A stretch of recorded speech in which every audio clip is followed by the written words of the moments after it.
How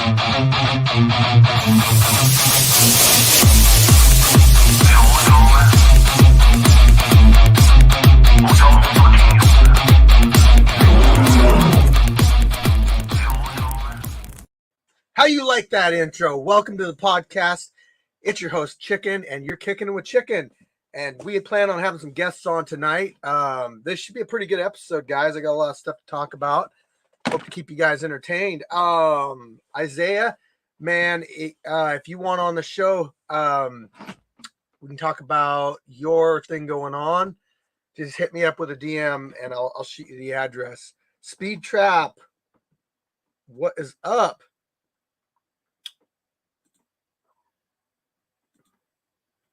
Everybody, you guys, posting you guys up on the screen here. Illuminate the state. Hell yeah. Love to see you guys on here. Ha, pausing training. Hey, we're training tomorrow. We're getting a group of people together 1 o'clock at my gym in Bremerton.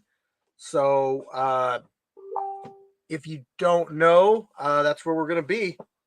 So hit me up for an address if you want to come out and train with the Scrapyard. Yeah. Going to be some Scrapyard fighters out there. So, hey, I don't got any of my guests in the waiting room yet. So we'll get to it, you know. We got some stuff to talk about. We always got some stuff to talk about. Seems like Kicking It with Chicken's getting a little bit more popular than it used to be. Hold on. Hit the like button like Psalm K says. Jimmy, yeah, I know. I'm sorry, man. It's been happening lately. I've had a couple injuries happen.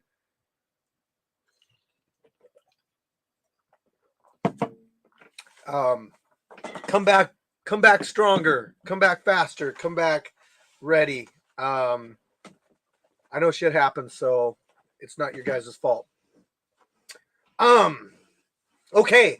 I want to get right into like some of the changes that we've been making lately.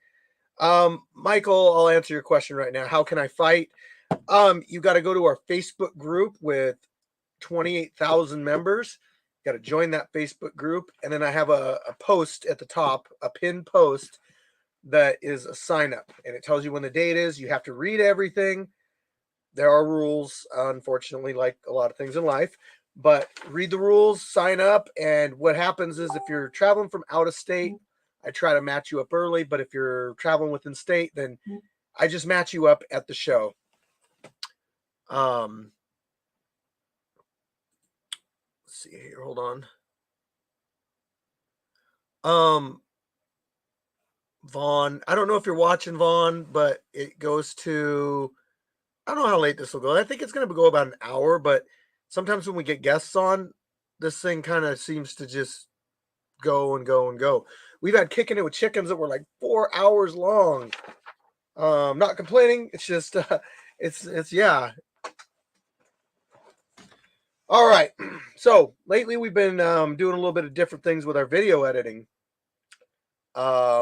I just been trying new stuff out. You know, I'm always trying to get better at my craft, and I really like video editing. I've actually been editing stuff since I was like a little kid. I mean, I've always had a desktop PC. I've taken like editing classes and stuff as a kid. I've done claymation stuff before. You know, I just always had a passion for it. So I'm always trying to like learn new tips and tricks and everything, and just have a better visual presentation. So heart and soul goes into it. I hope you guys like it.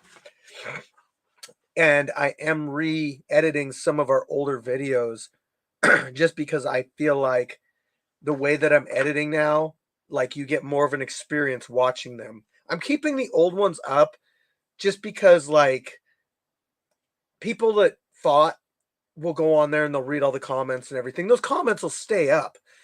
And I don't want to take those comments and stuff away from people. So I'm just basically giving them a new video to watch. So both of them will be up.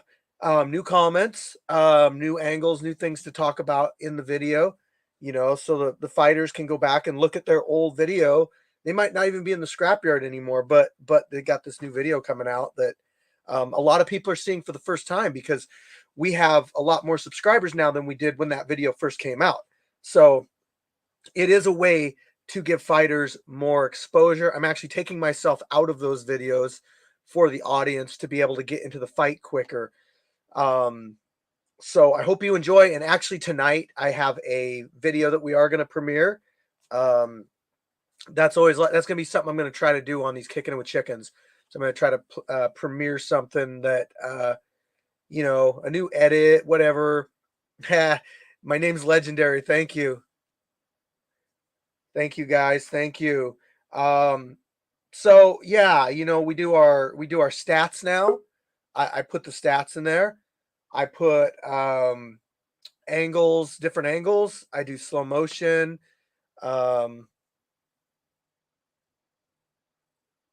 Steve-O, that's not the right reason to do it. Like, the best reason to do YouTube is because you want to share your passion with the world, and you will really get a lot out of it. You won't get burned out. You'll have fun doing it. That's the best way that I can put it. So I'm in, you know, like YouTube groups and stuff, and people are more worried. There are they're really worried about like what you're mentioning there, but you know, it never ends good.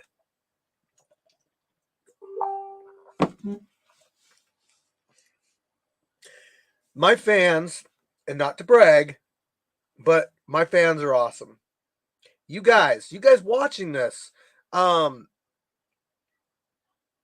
you guys are really supportive, and I feel like we've really built a good community. Our Facebook group is a great community. There's lots of back and forth, like chat going on, helping each other out, lots of people meeting up and doing training sessions. Not even like me, I'm not even hosting them. They're just like, hey, let's get together and I'll do this Scrapyard training session in Tacoma. It's like, yeah, hell yeah. Sometimes I go out to them. It's awesome. People have made some like really good friends doing this. So I love seeing that. Like I said, we built a really good community. Let's talk about something that's come up recently, and it has to do with a video I put out the other day. And this is disagreeing with a decision. Crowd vote. Come on, read between the lines. It's not a crowd vote. It is a crowd vote, but it's not. Anyway, what you guys see is one angle. You see one angle looking at the fight. Okay.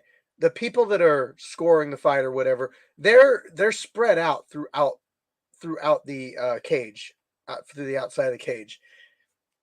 I don't know. They see things that you guys aren't seeing. I just don't know how to say, like, it's not always going to go your way. Just like the fighters, I tell them, you know, try not to leave it in the judge's hands, the crowd's hands. Make it so that there's no choice, but it's got to go one way. And the last one I'm talking about was Fool versus El Aranya. I probably said that wrong, sorry. And a lot of people were like, well, Fool won that fight. But like, I edited the fight, and like the way I looked at it was close, but I felt like Fool won the first round. The second round was a toss up, and the third round was other dude with the Spider-Man outfit. That's what I thought. You know, like, you guys are obviously disagreeing, which is fine. But like, when you leave comments on the videos and they're super disrespectful and everything, it's like, I don't know.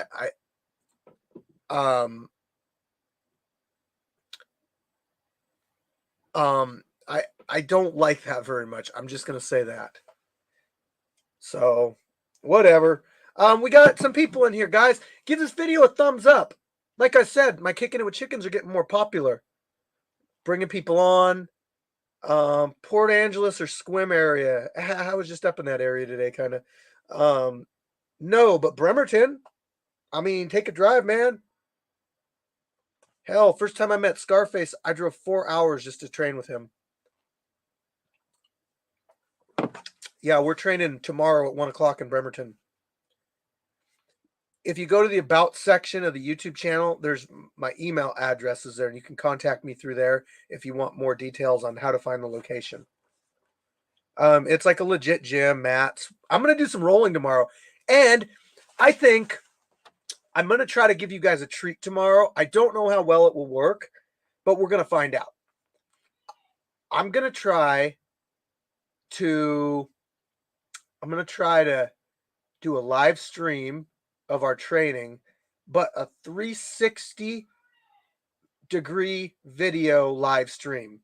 So you can pan around and see what's going on the whole time. That's what I'm going to try to do.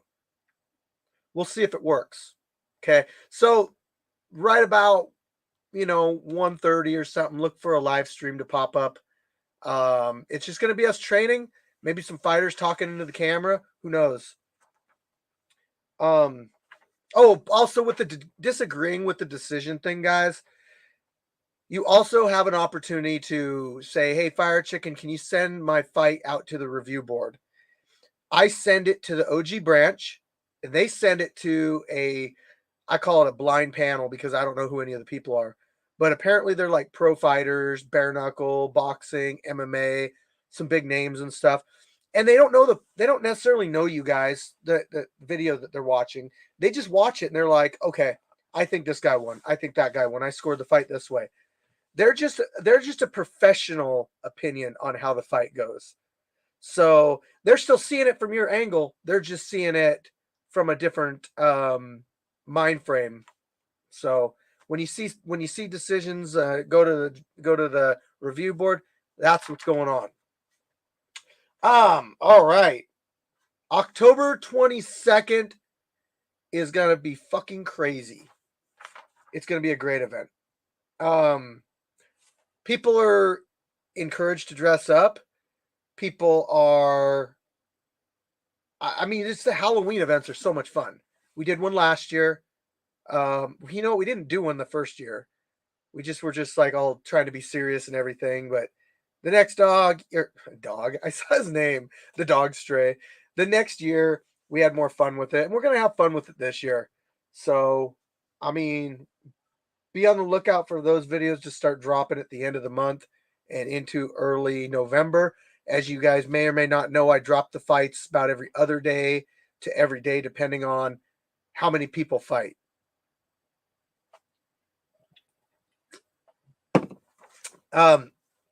Junior, yeah, but that professional boxing, there's money involved with it, and that's why you see some of the fights are rigged. There's no money out where we're doing it. There's no betting. There's no paying. There's no receiving of money. So there's really no reason for us to set people up for losing fights. It's just like if that started happening, then people wouldn't want to come out and fight here. Yes, Jeet Kune Do. I love that name. Yes, there is November 26th. I'll have the sign up for that probably after the October event is done. I'll throw up an event for the November 26th event. So yeah, anyway, it's going to be a fun event. I hope you guys can make it out. There's still people signing up for the event. If you want to fight someone in particular, you can always ask me. You're not guaranteed to get it, but never hurts to ask, right?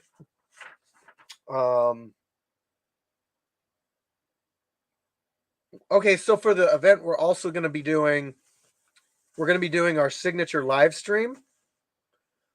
Apologies ahead of time, guys. So with the live stream, it's outdoors.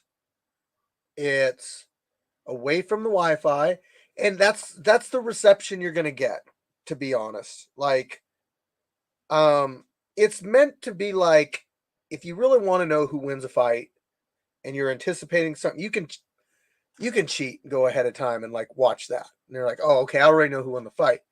But I'm going to tell you what, like, the real treat is waiting for that fight to drop. The edited version of that fight. So, always don't ever skip over a fight just because you saw it on the live stream. We'll be doing the live stream. I'm going to be doing a ref cam this time, a body angle cam, alternate angles. We're going to do photos. We're going to try out a couple different things this time. Yeah. Questions. Let's get some questions. You guys try to stump chicken here. Or just ask me something that you're thinking about. I mean, I'm a YouTuber, fight promoter, host, naval nuclear welder, life coach. I mean, I have lots of titles. So whatever advice that you need, I can help you with. It might not be the best advice, but I will help you.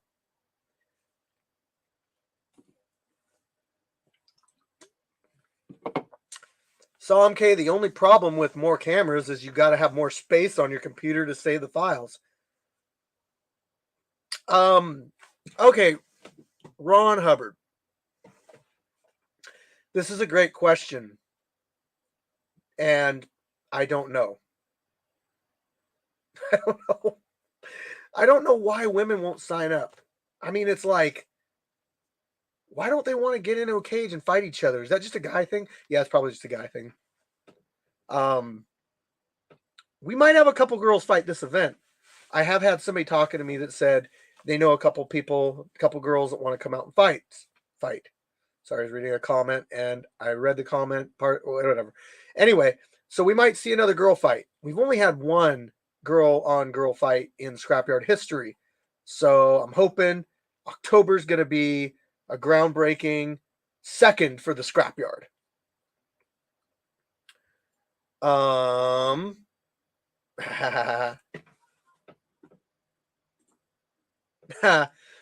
I think I might do a grappling match this event, to be honest, Dan. I mean, I know it's not boxing or a fight or whatever, but, you know, people used to like when I did my grappling match. I would do one grappling match a month because I like doing it. And I got hurt like 6 months ago. And I'm going to do some grappling tomorrow just to try and see if my injury is 100%. Because at one point I was like, okay, I could start grappling again, but then I didn't. It was like, I've done this before. This is when you get hurt. When you think something's good, and then you're like, okay, I'm going to do it, and then you get hurt again, and it just backtracks you. As far as boxing goes, I don't know. I try to stay in like pretty decent shape all the time, but Dad wants that grappling match. Hey, I just got called out. Okay, Dad, we'll get a grappling match in Saturday. I'll give you that. Got it. I know you were asking about my weight last time. I don't know if you're wanting to box or whatever, but I did catch that. You were wanting to know how much I weighed. Oh man, those two are geez. Okay. Anyone ever get started doing street beefs and make it to the pros? Street beefs, yes. Getting started with street beefs. So we've had Baby Hulk, Big Smile, Reckless Rico, Memnon Warrior, as well as I believe a couple more. We've also had his name was Showtime. He came out and fought Jay Gotham in a boxing match. He's a pro MMA fighter now. He didn't get a start here, but he just wanted to do a boxing match, you know, before he decided to go out and go pro. There's also people out here that are definitely pro level. They just haven't really done it yet. Steve-O, would I allow somebody with a medical condition to still fight? Honestly, like, I'm probably going to want a doctor's note saying that you're okay to do certain activities. Okay, so I had a guy come out a while back that I allowed to do some grappling, light grappling. Like, it wasn't 100% kind of deal against some of our more experienced grapplers, I should say. So they know how to kind of give and take and make it a good experience for the person. So I didn't I don't want anybody to get hurt. And the only reason I allowed that person to do that was because they wanted it so bad, and I didn't want to keep them from doing that. They went out and got a medical note from their doctor saying you can't fight, but you can grapple. I mean, I did a grappling match against a guy, Ron, Anomaly, a couple other people. But yeah, so depending on what the medical condition is and all that, it's a possibility. But I'm not. That's a case by case thing, and I can't say yes or no without talking to a person. So, who do you got? Chael Sonnen versus Tito Ortiz. Oh, geez. I don't really want to see that, to be honest. You know, when like Chuck Liddell came back and fought, I kind of felt really bad because I knew Chuck wasn't in any kind of shape to get in the ring, and it happened. And I don't know who signed off on letting that guy do a full contact fight, but they didn't do Chuck any favors.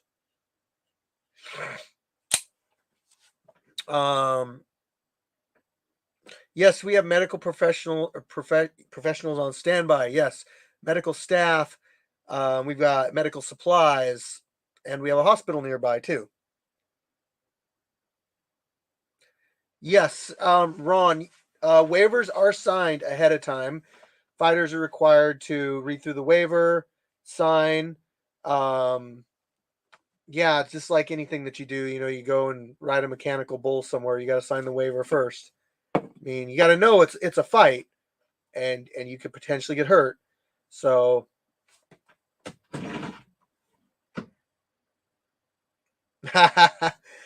he wants all the fire chicken smoke. Man, I'm getting choked out for the first time in front of everybody. Will the real lion be back? Kid's a beast.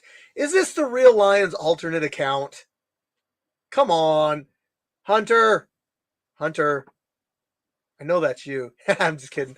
The real lion may be back sooner than you think. But that's up to the real lion. So we'll have to see on that one. In fact, I sent Real Lion a damn I sent it to him to come on the show, but I haven't seen him yet. So he hasn't popped in yet. I don't know, maybe he's waiting for me to be like, "Hey, guys, come on. Let's get on here." So, who knows? Tito is still like the turd that won't flush. Oh, Gabe, when are you going to come out? Gabriel, come on out this weekend.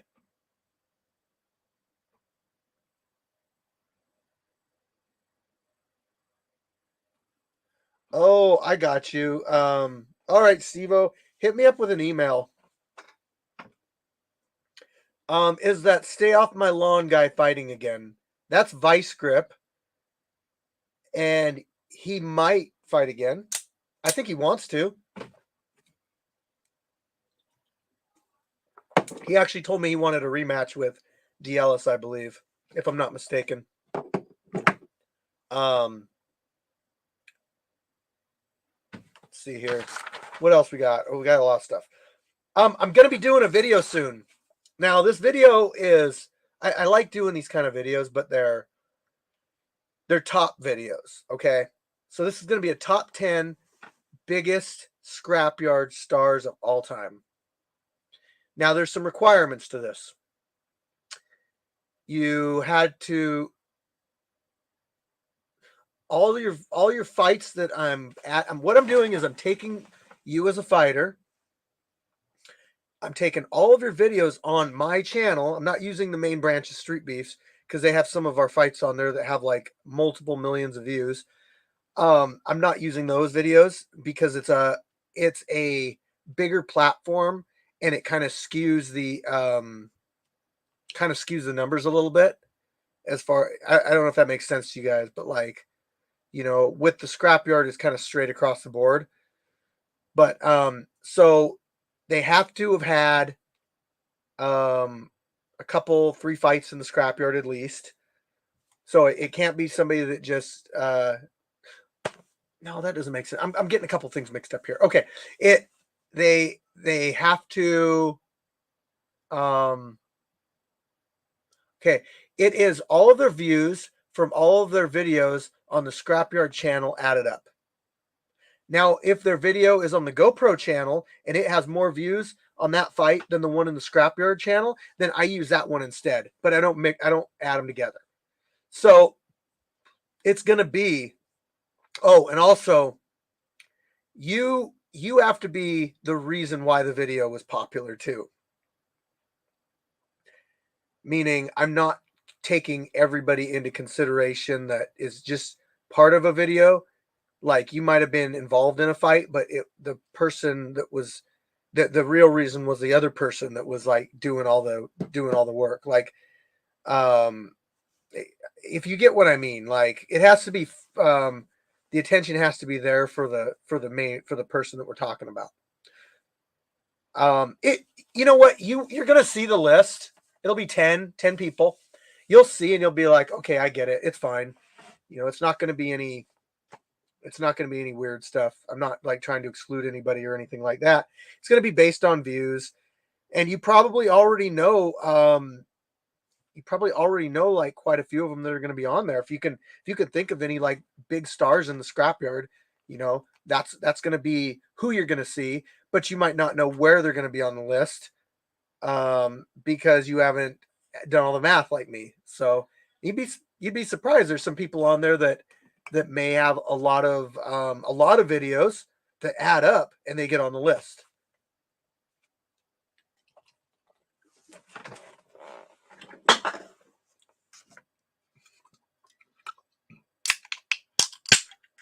Sorry, Dad. This is my training. I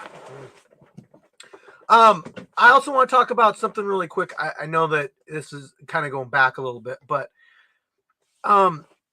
after the show on October 22nd, we're going to be doing something. We're all going to go out, and let me get the details on this. Just bear with me for a second. I'm scrolling through Facebook here. We are graciously having something donated to us for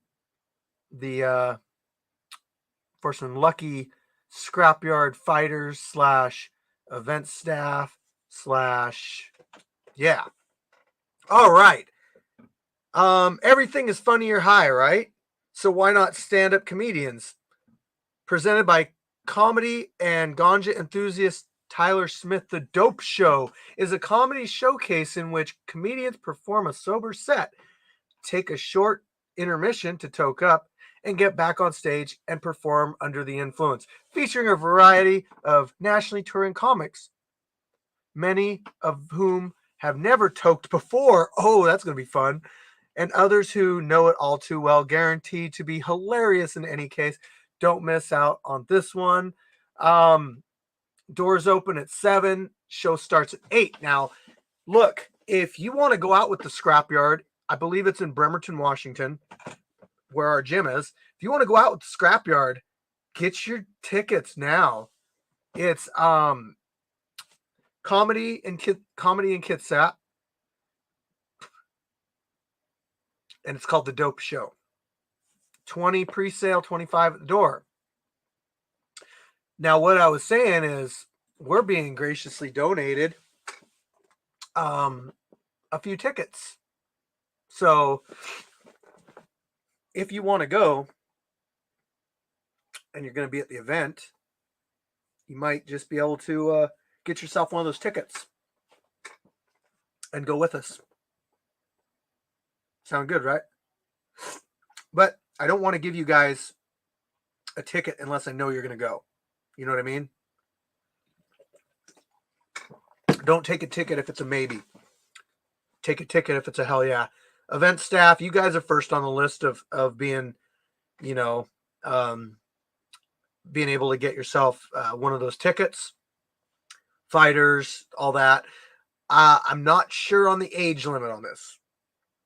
I assume that it's at least 18 and over, but being that it's ganja related, it may be 21 and over. Now, some of you like the fire chicken might not be a smoker.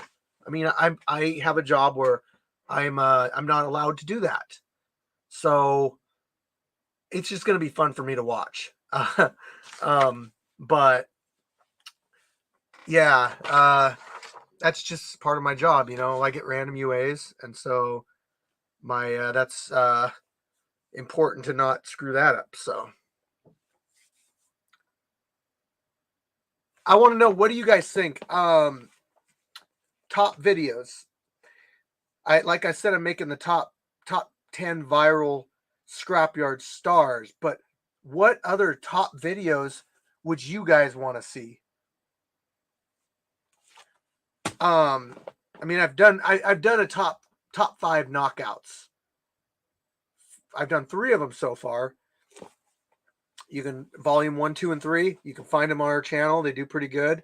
But let me think. Let me hear what you think. Like, what do you want to hear, or what do you want to see?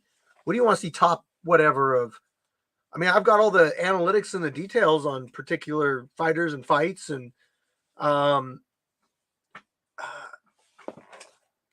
top 10 up and comers. I like that one. Maybe top 5. Maybe top 10.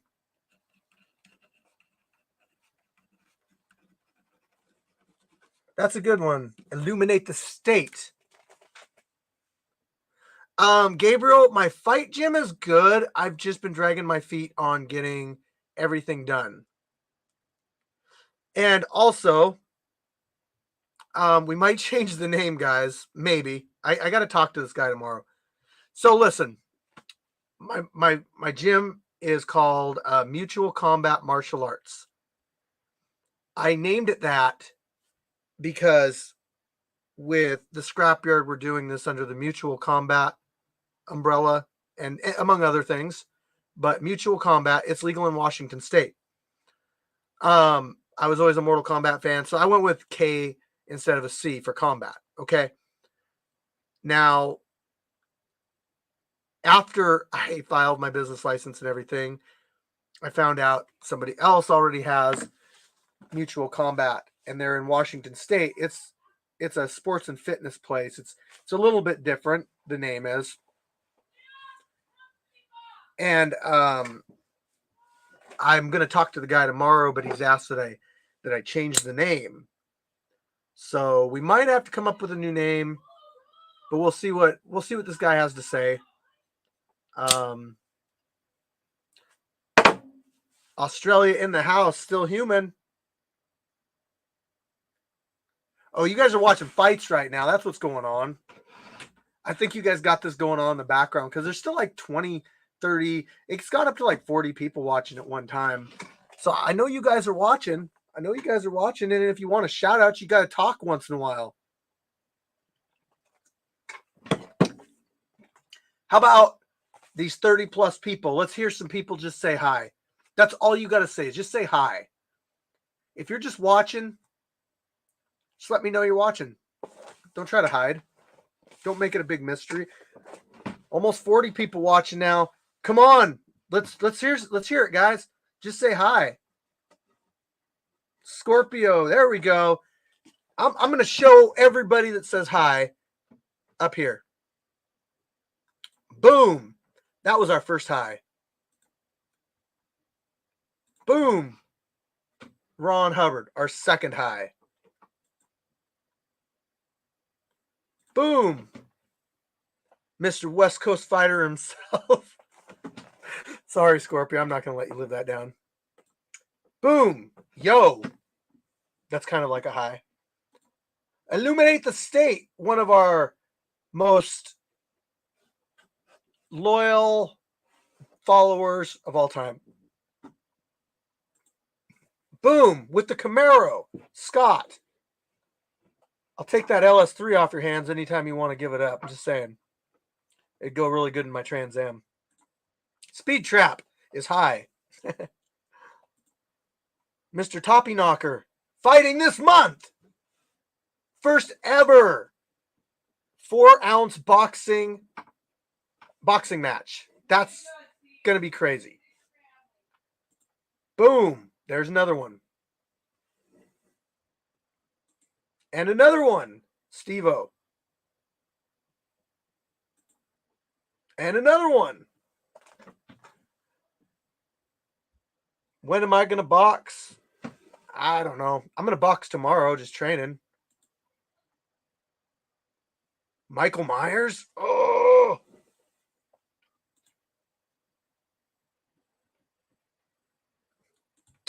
There. I like that one.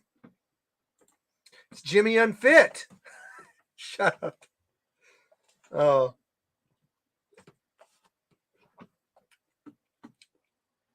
LS3. Yes. Vroom, vroom. Fucking right. Someone's going night-night. All right. How about my guests? I want to have 2 guests on, but I haven't heard back from them yet. I'm going to message them really quick. So what I'm going to do for you guys is I'm going to play the video that I promised you. Red Goat Roberts, what's up? Yes, Ron, it is a special Halloween event this Saturday. So I'm going to play the fight for you guys. I hope you enjoy.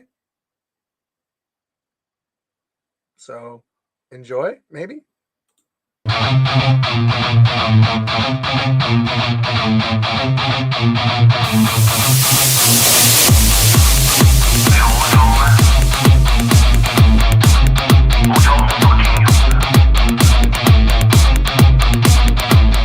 Epic 10. I got DeMarco. I got Marco. I got my boy Mason. Shout out to all my homies from Tucson. I am cold as hell, but we're about to get it. Let's get it. Dwayne Demigod Stubbs, you know, California made, Texas paid, man. Let's get this work. Fighter, you ready? Fighter, you ready? Scrap hard.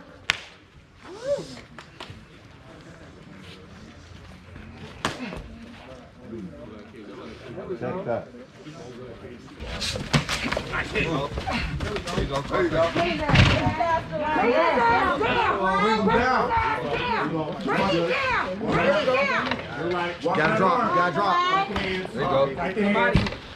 Keep going with the left. Transition, boy. Transition, boy. There you go. There you go.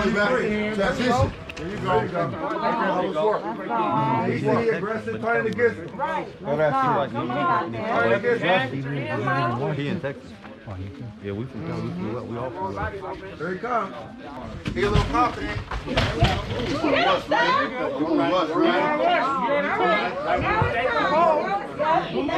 that shit, boy. Get it, right? Throw that shit, boy. He gonna tire out doing all that. You got it. Guys, watch your language. Here we go. Here we go. Make it think twice. Make it think twice. Make it think twice, boy. Make it think twice. There you go. Make it think twice, boy. Make it think twice. Get it. Make it think twice. Make it think twice. There you go. Make it think twice. Yeah. Yeah. Make it think twice. Good work. Make it think twice. Flip that jab out there. Flip that jab out there. 1, 2. 1, 2. You in control. Keep that distance, boy. Keep that distance, boy. Keep that distance, boy. Keep that distance, boy. Got some long arms, but you don't know how to use it. He's throwing that overhand. He's throwing that overhand. That's all he's doing. That's all he's doing, the overhand. Overhand right. That's it. It's over. Get some ankles too. Get that overhand, come. That's all he's doing. That's all he's doing. That's all he's doing. Elbow.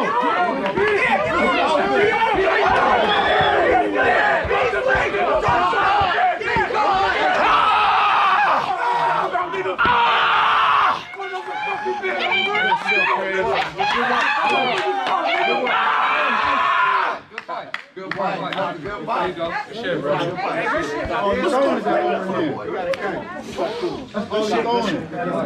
Good work. Good work.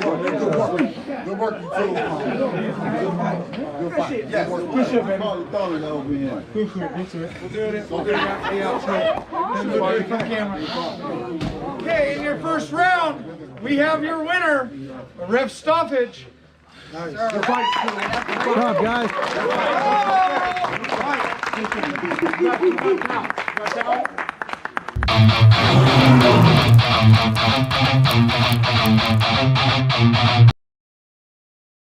Boom, there it is. That one's coming out tomorrow, guys. If you didn't catch that, it is a re-upload. Like I said, I'm going back and re-editing some of the fights. The original edit of that fight did not include the alternate angle swapping throughout the fight. It does take more time to edit, but I'm trying to really go more quality over quantity. So that's what I'm trying to do.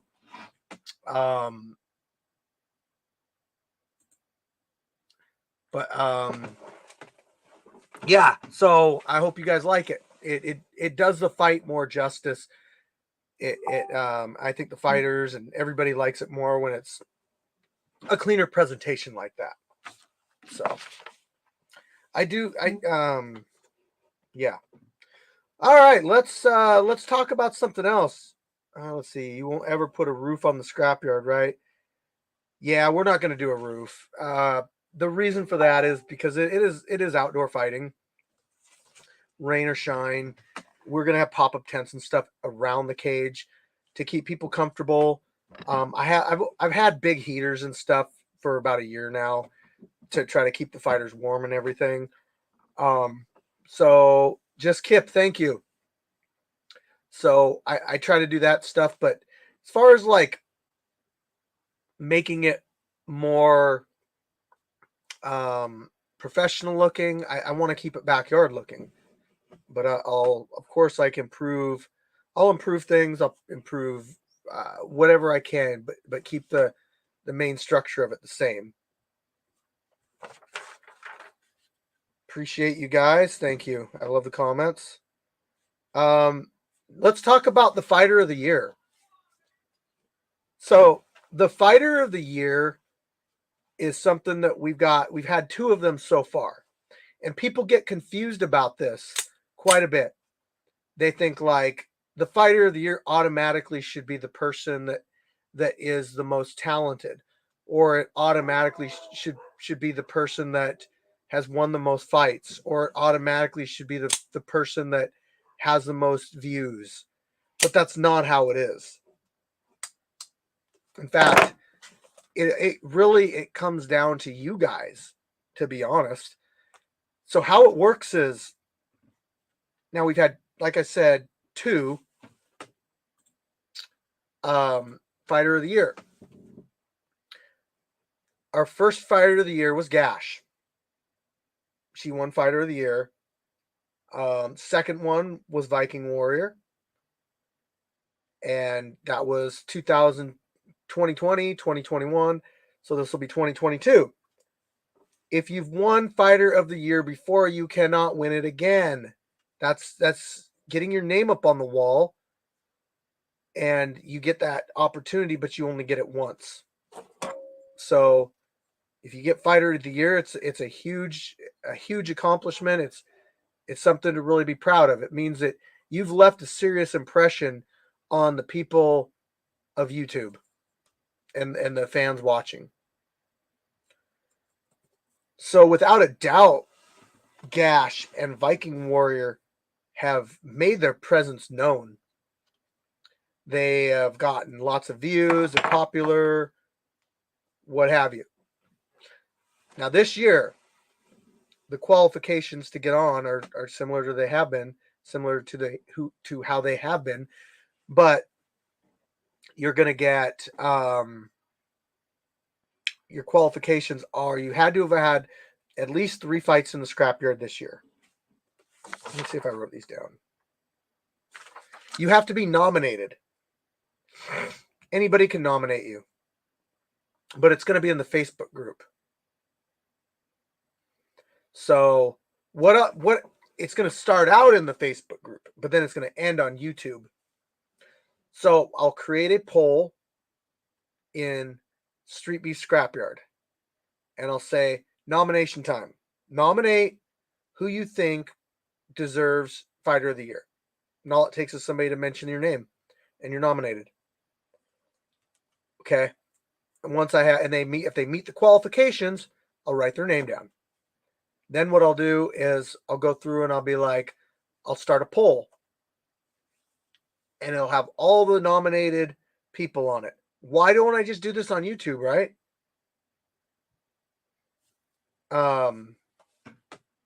Why don't I just keep doing this on YouTube? Because YouTube only allows like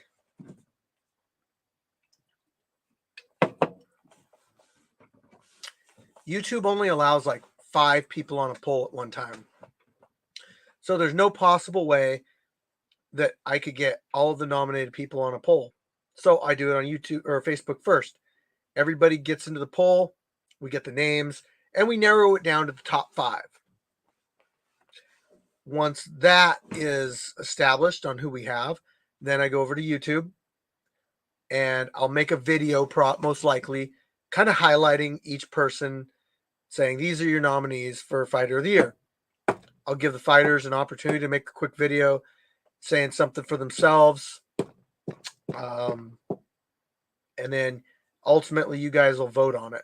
And the winner, after such and such period of time, will be Fighter of the Year. They'll get a video made for them highlighting all of their fights up to that point. They're supposed to get a custom pair of gloves, but I haven't had the other two really give me all the details on what they want on those gloves yet. So,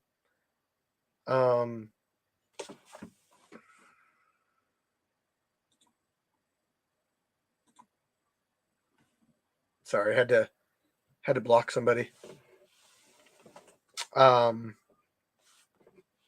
So yeah, that's how, sorry, I got sidetracked there. So that's how that's going to happen. Let's talk about, we're going to do some still photography at the next event too. There's multiple reasons why. We've had it done in the past a few times, but it makes good, I get certain, like there's usages that I can get from those still photos. I'm just going to put it at that. So merch. Okay. We got our merch store, which is on our YouTube channel, which is Teespring. Order from there if you want some of the stuff on there, but there's also stuff at the actual events, primarily beanies, hats, shirts, sweatshirts, etc. You can only get those at the events. I'm not shipping those things all over the country or out of the country. Sorry, guys. Now, what I want to share with you guys is something from our sponsor. No, it's not an advertisement. It's actually something really freaking cool. Our sponsor made us custom Scrapyard gloves. Yes, and you can get yourself some of these. Let me grab them really quick.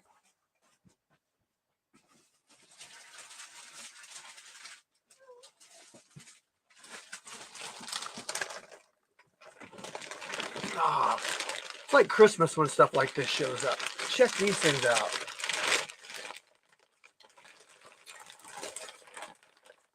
Oh yeah, HKA USA Street Beef. The other glove says Scrapyard on it right there. Look at that. Sasquatch and the snake together. Smells brand new. Anyway, that you can go through HKA USA and get yourself a pair of these gloves if you want. Now, if you come out to fight in the Scrapyard and you want to wear a pair of these gloves, hey, you can represent the Scrapyard and represent HKA by wearing these gloves. Yep. You got black and white. So, fighters, I'm going to also get some MMA gloves and maybe some other gear coming up, but that's going to pretty much be, that's the standard for our loaner gear is going to be this HKA stuff.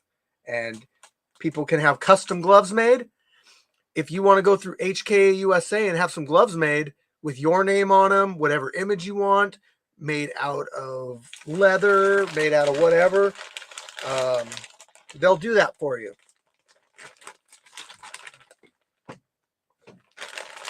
So it's just a cool thing. And if you're a fighter at the Scrapyard, I got a promo code so you can get some money off on that. All right. So shout out HK USA. Thank you for the great gear. Fighter matchups. I've made a couple matchups so far. You can check them out. They're in the Facebook group under the events section. Injuries. Some fighters have been getting injured. Shit happens. But we've also had fighters signing up. So it seems like for every fighter that gets injured, we have another one or two sign up.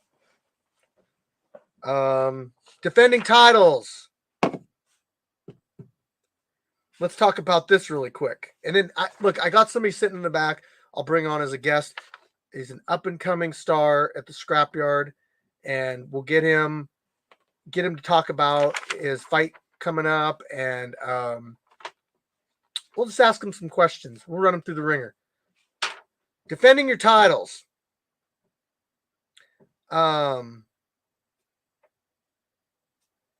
If you're a title holder at the Scrapyard, you got to defend that thing like every 3 months.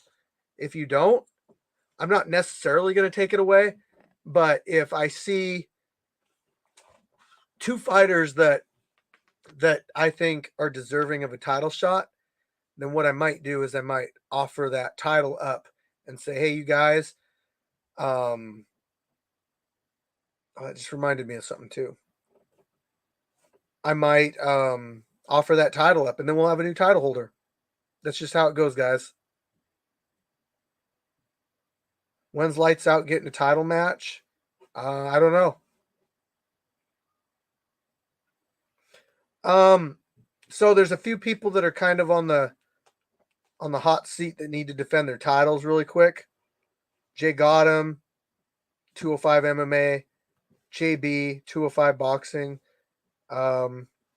Most likely Golden Hands in the next couple months, and Brickhouse. There may be another one. I don't know. That's just who I wrote down. Yeah. There's also titles that we don't have out. We don't have a heavyweight boxer.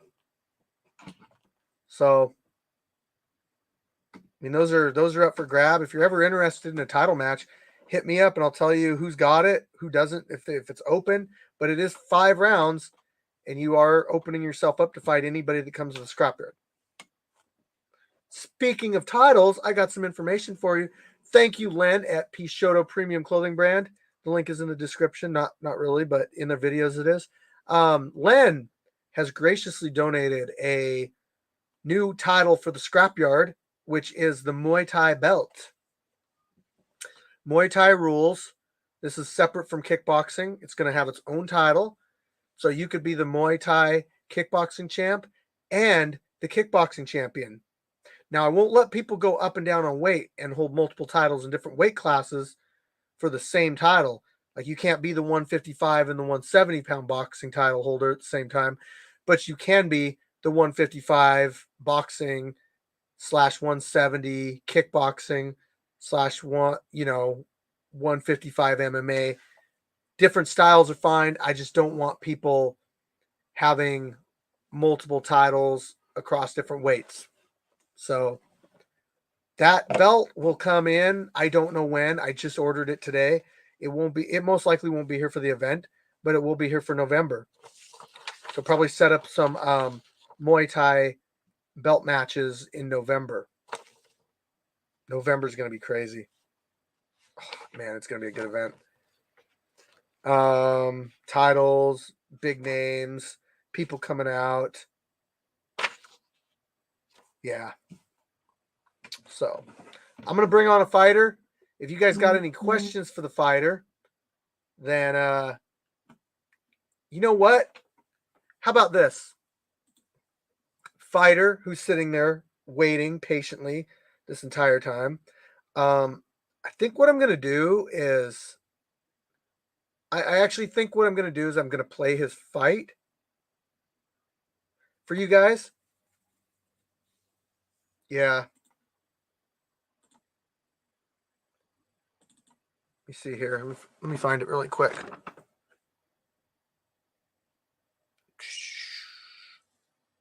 Not seeing it.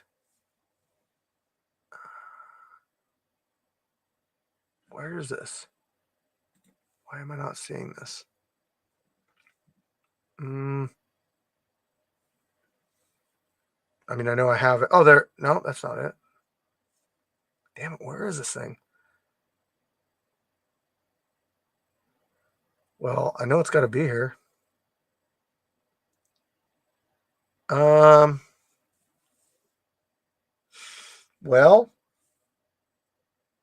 I don't know what to tell you guys.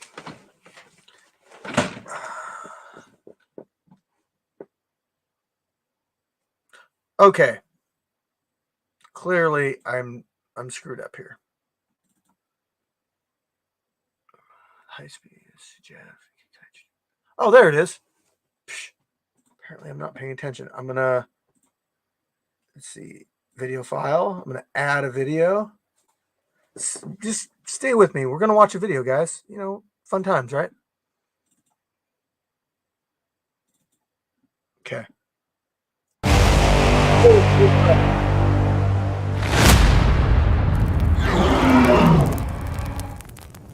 Juju Bean come out of Malala, Oregon. Came all the way to enjoy this. Let's have some fun. Hey, I'm Vicious. I'm fighting out of Glasgow, Montana. I'm here to take that dub. You already know how to go. What's up, YouTube? We got an MMA match going on right now. Shout out to the sponsors, Pishota Premium Clothing Brand and HKA USA, best gear sponsors out there. Also, special shout out to all the other branches of Street Beefs, the West Coast, Dirty South, the OG branch. So, guys, be safe and fight hard.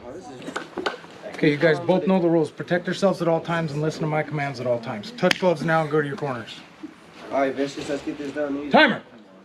Fighter, you ready? Yeah. Fighter, you ready? Yeah. Scrap hard, round one. Yeah, let's get in there. Starting off the bat. Yeah. Be first, Vicious. Be first. Be first. Doing good. Doing good. Oh. It happens. Yes, sir. Be first, come on, let him go. Let him go. Okay, easy. Let him go.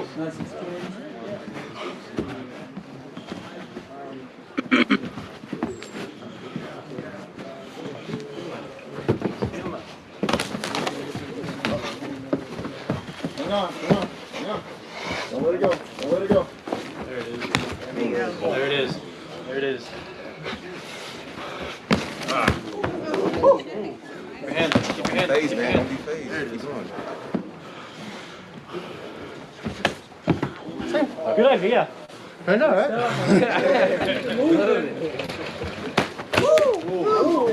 Don't let go. Don't let go this time. Good knee. Take that knee. Take that knee. Keep it moving. Turn the pipe.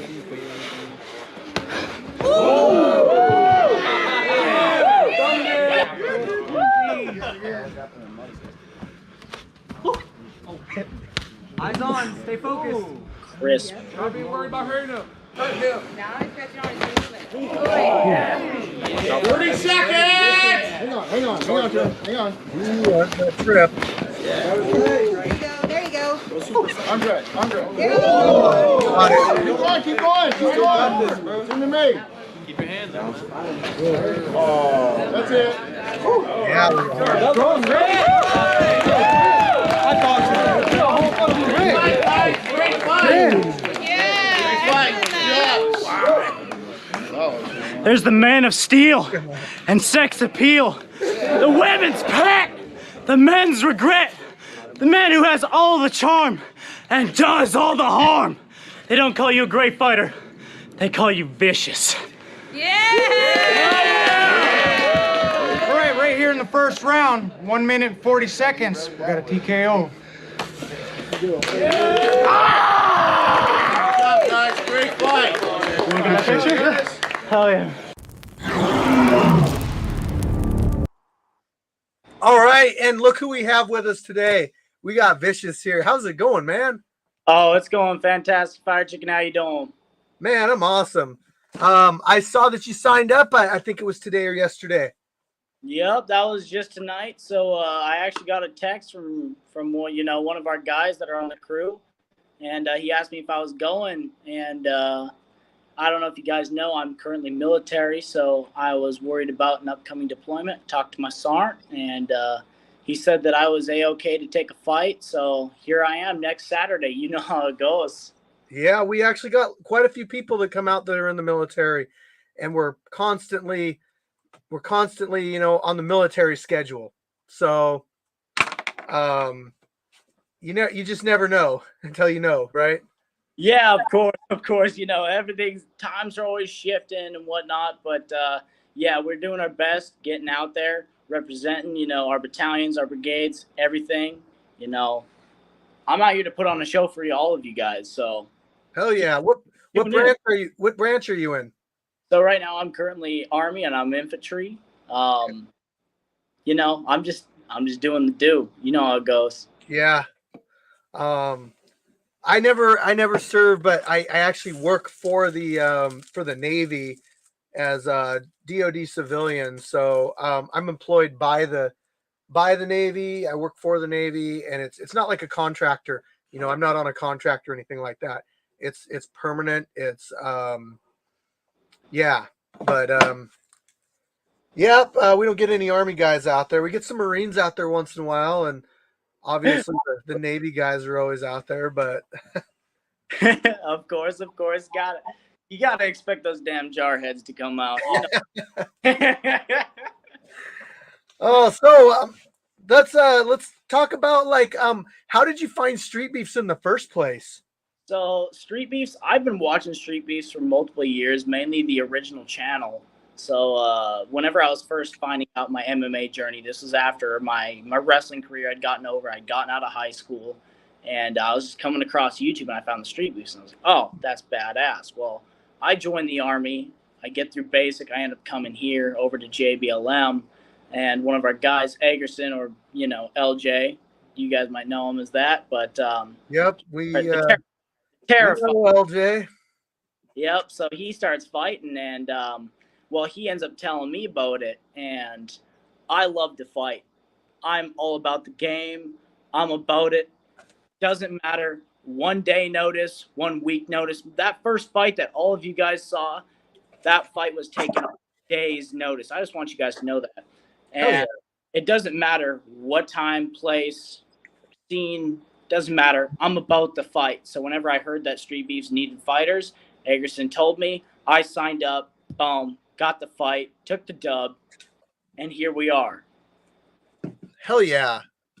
Did you hear that, guys? He'll fight anytime, anywhere. So, no, I'm just kidding. I think he'd rather do it in the scrapyard, though, Oh, of course. Yeah, we got better safety measures out here and stuff. And no, man, that's cool. I'm glad he got the name out and everything. We don't hear too much from him anymore, but I wish him the best. I actually guess he's fighting on the 22nd at a local show in I think Lacey, amateur stuff. Yep, he's switching over primarily to some of the amateur gigs and whatnot, and he's doing his best trying to go pro. So everybody wish him luck, of course. Yep, I was actually at his very first amateur fight. I video recorded. I put it on the YouTube channel too.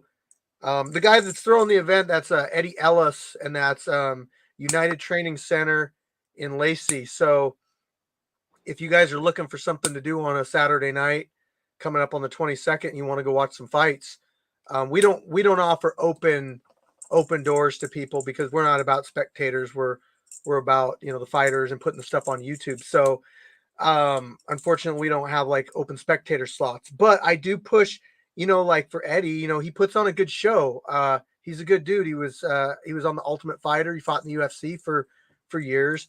So he's his shows are cool to check out. So United Training Center, Eddie Ellis, October 22nd. You guys can go watch LJ fight his second amateur fight.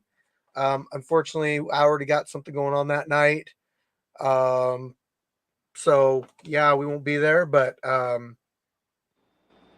that's an option for everybody. So you grew up watching street beefs over on the East Coast. I mean, I think we all did, right? Yeah, of course. I mean, they're OG channel. You know how it goes. Yep, they're huge. They're 2.77 million subscribers, and they started the whole thing back in 2008. Scarface has created something that nobody else really has, and it's because of him that we have what we have now. So shout out Scarface, shout out the other branches of Street Beefs, West Coast, Dirty South. Everybody's doing their own thing. Everybody's being unique and putting out their own stuff on their own dates. And we do have a lot of fighters that travel back and forth, though. That's pretty cool. Oh yeah, definitely. I think I saw. We have a guy from the OG, the OG location that's flying over. Is that right? That's correct. His name's Fade, and he's fighting from the OG branch. He's coming over and he's fighting.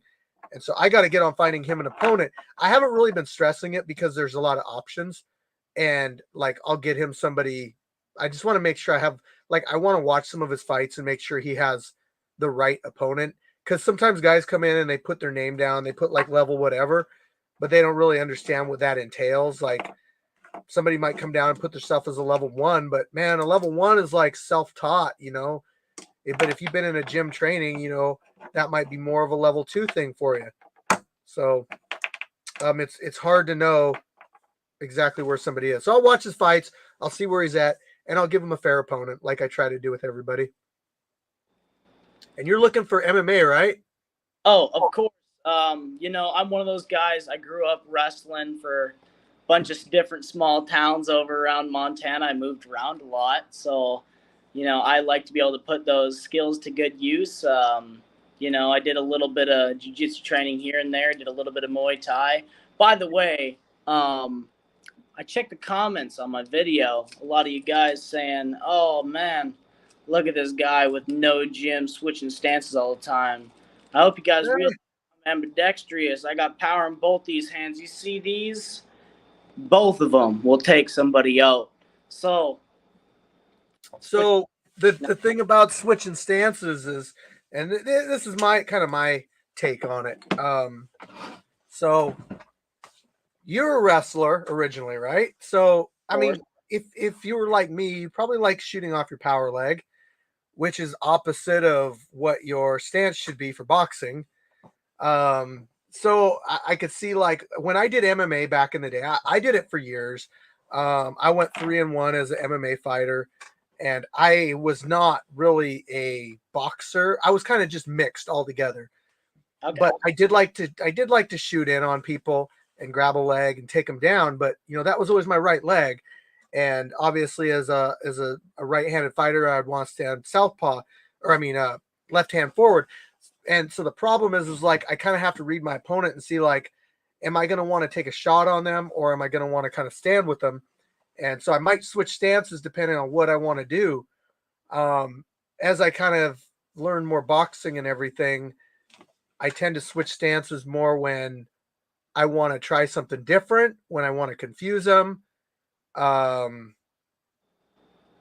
so much I don't really do MMA that much anymore, but I will switch stances on people. It just depends. So I think you really got to have a good fighter IQ to know what the danger is to switching stances. And one thing that people a lot of times don't realize when you stand in that southpaw stance is your liver is on your right side, and you're susceptible to a body shot that can hit your liver, and that could be a fight ender right there. So you really just got to know where you're opening yourself up on your defense, and where you're opening yourself up for landing something on offense, because southpaw they have benefits to standing in southpaw over orthodox. So if you know what I'm saying, I guess what I'm getting at is if you know what you're doing, like Psalm K right here, he stays switching. That's not necessarily a bad thing. You just have to be aware of what you're giving up when you switch. because if you can cover your defense good and you switch stances, then you're fine. You know, you're not going to get picked apart or whatever. But I don't know. Is it with you like you switch that way because of the wrestling or what? So whenever I originally started, practicing stand-up, it was originally because of the wrestling. So I was used to, being in the southpaw stance, getting ready to, ankle pick somebody, blast double, doesn't matter what the takedown was. I was ready to shoot off that power leg. But as I started progressing in my striking, I realized that it doesn't matter what hand I'm throwing with, what leg I'm kicking with.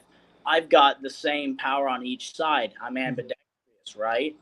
So that whole gig was no issue. So if somebody, is circling to my right, not a big deal. I'll switch southpaw. That's not a big deal. Somebody's circling to my left. Okay, fine. I'll switch orthodox. It doesn't matter. What matters is the fact that they stay in range and I put them out. That's all it really is to me. Like there's just things that people don't understand whenever they fight me. They look at me, they kind of underestimate me. They're like, oh man, it's kind of a small guy. Whenever these other guys are popping in with me, just like Juju Bean, they find out that I have way more power than they have. They find out that I'm a solid guy, despite the fact that I gave up 16 pounds for that fight. It doesn't matter. What matters is the fact that I've got power in these hands. I'm a solid wrestler. And whatever side they're going to, I'm not afraid to switch stance, and I'm going to have power on equal side. They need to watch themselves. Well, maybe you'll be a contender for the title in the future. That's a possibility. We got a couple people fighting for the title this month. Buddy V has the title currently for MMA, and he's fighting Isaiah. So we'll see how that goes this month. But yeah, we can figure something out later. I'll look through and see who I got for you, though. I haven't really been going through and checking matchups as much as I should have. I'm kind of just wait until this week, and I'm going to probably sit down at one point and be like, do a preliminary matchup. And a lot of times I don't even tell the fighters who they're fighting because it's just easier. It's to prepare me for the weekend, not for the fighters to know who they're fighting. Oh yeah, of course. I completely understand that. Hear me out, Fire Chicken. It doesn't matter who you put in front of me. It's nothing. I like that right there. It's nothing but total domination on my side. Realistically, you throw anybody in front of me, whether it's regular fighter, contender, title challenger, or the title holder, I'm your fucking guy. Well, sorry. I got one guy that wants to fight you, and he's mad you stole his catchphrase. So Chael Sonnen's coming. No, I'm just kidding. I actually sent Chael that. I don't know if he looked at it or whatever, but I sent him that video. I'm like, dude, stole your catchphrase. He stole your win. I don't know. Mr. Top Knocker, he 155, 160? Right now I'm rocking 155. However, whenever it comes time for some actual title contention stuff, you let me know. I'll drop to 145. That's my regular fighting weight. That's what I like to fight at. But if I'm just taking short notice fights, I'm more than happy to jump up 155. Oh, a guy rolls in 170, says, "Hey man, I want to fight you." I'm like, "Hey, guess what? Get ready for an." Yeah. What? So tell us about. Is your training just been wrestling and military? Are you in a gym or what? So right now I'm currently not in a gym. However, I do have previous experience. So back whenever I lived in Kalispell, Montana, I went with the Absolute Fight Factory. So the Absolute Fight Factory. By the way, if you're looking for a place to train for like a week or so, you're in Kalispell, Montana, go to Absolute Fight Factory. They've got some fantastic staff, some fantastic guys there. Definitely go check them out. So that's where I actually learned all my stand-up skills, and they primarily taught Muay Thai. And I was there for about 3-4 months.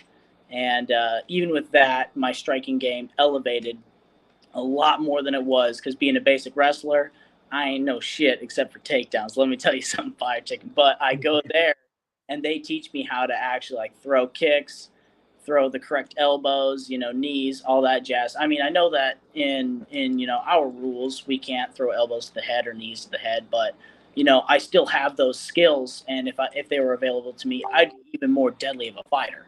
But so I did that, and I also practiced in Brazilian Jiu-Jitsu for the same couple months that I was doing it with Muay Thai, and the wrestling transitioned over perfectly. And other than that, though, it's all been kind of self-taught stuff. But my stand-up game is a little iffy. I think we can all agree on that. However, just wait till you see me go to the ground. My opponent, not even gonna stand a chance. What are you doing tomorrow? So tomorrow, I think I'm gonna be rolling down to Vancouver. I'm gonna go see a special lady of mine.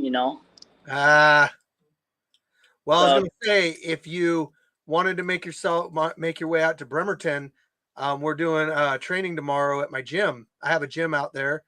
I haven't like officially opened it up as a public, classes and all that, but like I've got a business license and all that. And once in a while, especially when it gets kind of into the winter months, we start to head toward that instead of doing it at the Scrapyard. But I got wrestling mats, I got heavy bags hanging, I got all sorts of stuff, and a bunch of us are going to show up tomorrow, and we just, it's no egos or anything, we get together and we just train like you do at a gym, I'll probably throw it on YouTube. Like I'll put up my 360-degree camera so you can see it all going on at the same time. I'm going to try that out and see if it works, but it should be pretty fun. So if you don't end up going to see your special lady friend, you got us. Oh, of course, and I appreciate you guys, opening that option for you, or option for me. My bad, but yeah, I mean, realistically, if it's going on in the morning, you already know I'm going to be there. I'm about that, so we'll be there about 1 o'clock. 1 o'clock. Yeah. I'm going to be in Vancouver by then, but either way, I wish you guys, a fantastic training session. I hope that everybody there learns something valuable, and, it helps progress them in their careers as well. That's always something that I'm going to wish on anybody, whether they're a nemesis of mine or whether they're somebody that, that I enjoy. Yeah. So that's the way I am. Hell yeah, man. Well, I hope you have a great time in Vancouver. It sounds like you might. I look forward to training, so I'm going to have a good time doing that. But man, so yeah, next weekend it's going to be some great fights. Are you going to dress up? So let me tell you something. Back from where I come from, don't really dress up a whole lot, but let me tell you something. Whenever you see me, you can expect a slick-ass flannel, some good old jeans, Carhartt, of course. You can expect the shit kickers and a nice Stetson.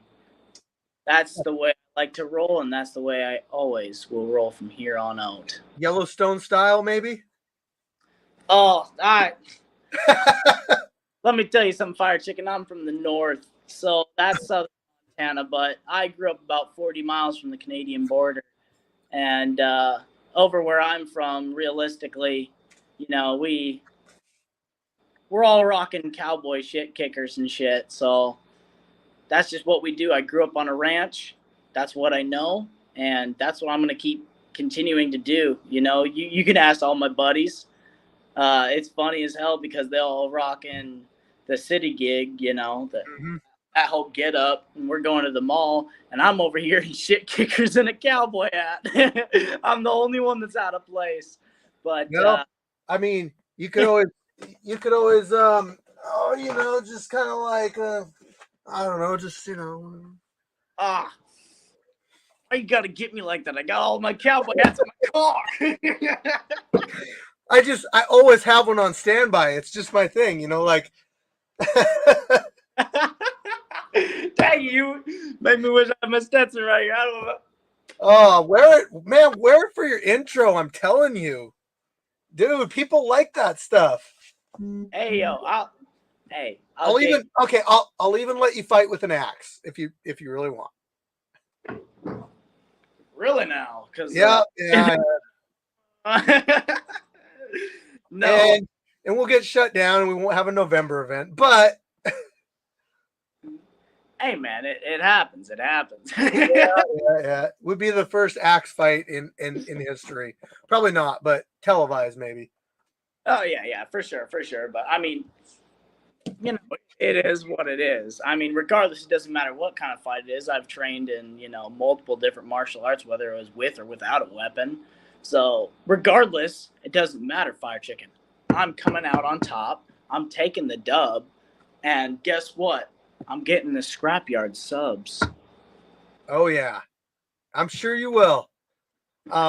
We've actually had a couple people from Montana. Have you seen them on there or what? So I ain't gonna lie, I didn't quite know until recently that there was a Street Beefs over here in Washington. Whenever I found that out, that's whenever I got super excited, and that's whenever I signed up on a day's notice.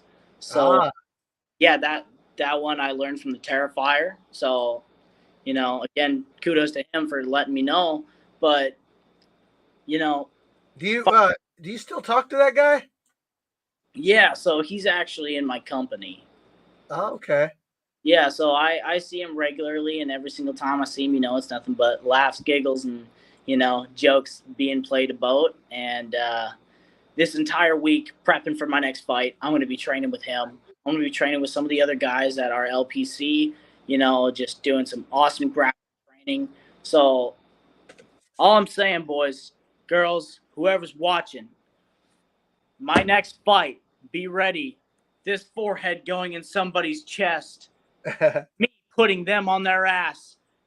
And seeing this fist going into someone's face until either time runs out or until they quit. Yeah. Oh, man. Hey, another option is if you come out, you could also do, like, on the side, you could also do a grappling match, too. So I used to do grappling matches every event.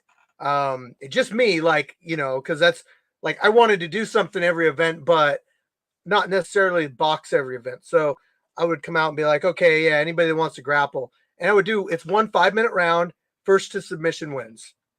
Okay. But there's no striking. It's just BJJ rules. So, I mean, wrestling, singles, doubles, you can't heel hook people. You can't intentionally spike people on their neck and all that stuff. But, it's basically like amateur. Like if you were to go to,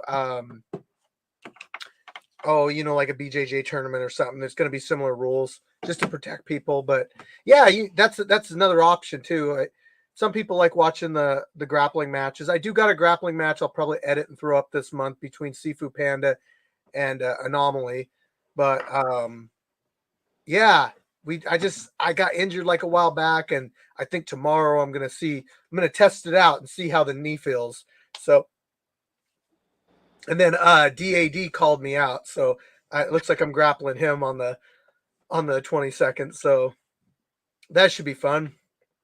All right. Yeah. Honestly, the grappling, that sounds fantastic to me.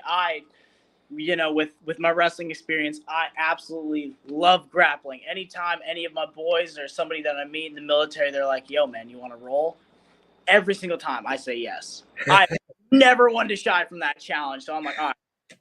Let's go. Like, are you like always wearing a singlet? You got a singlet on right now? You never know, but no. Hey, so if you don't bring one, Mr. Fitness, he wears a singlet for every wrestling match or for every fight. He's gonna wear one this fight, but I don't think I'm gonna let him wear the one he wants to, because I don't want to do some extra. No, it's worse. It's Bo Rat. Oh no! Yeah, I don't want to do any extra editing. Yeah, for sure. Like I don't want to put a little blur that moves around and sways back and forth, and no, I don't want to do that. It's just too much work. So I'll be like, put some shorts on. Oh yeah, for sure. No. Whenever I grapple, if I'm doing any sort of training or whatnot, I'll generally actually throw on my Muay Thai shorts just because they're convenient. You know, they don't get in the way or whatnot. And then Yeah. I'll sleeveless, something like that. And that'll usually keep me good while I'm doing it. I'm not going to overheat. I'm not going to do any of that jazz. So, Well, you might consider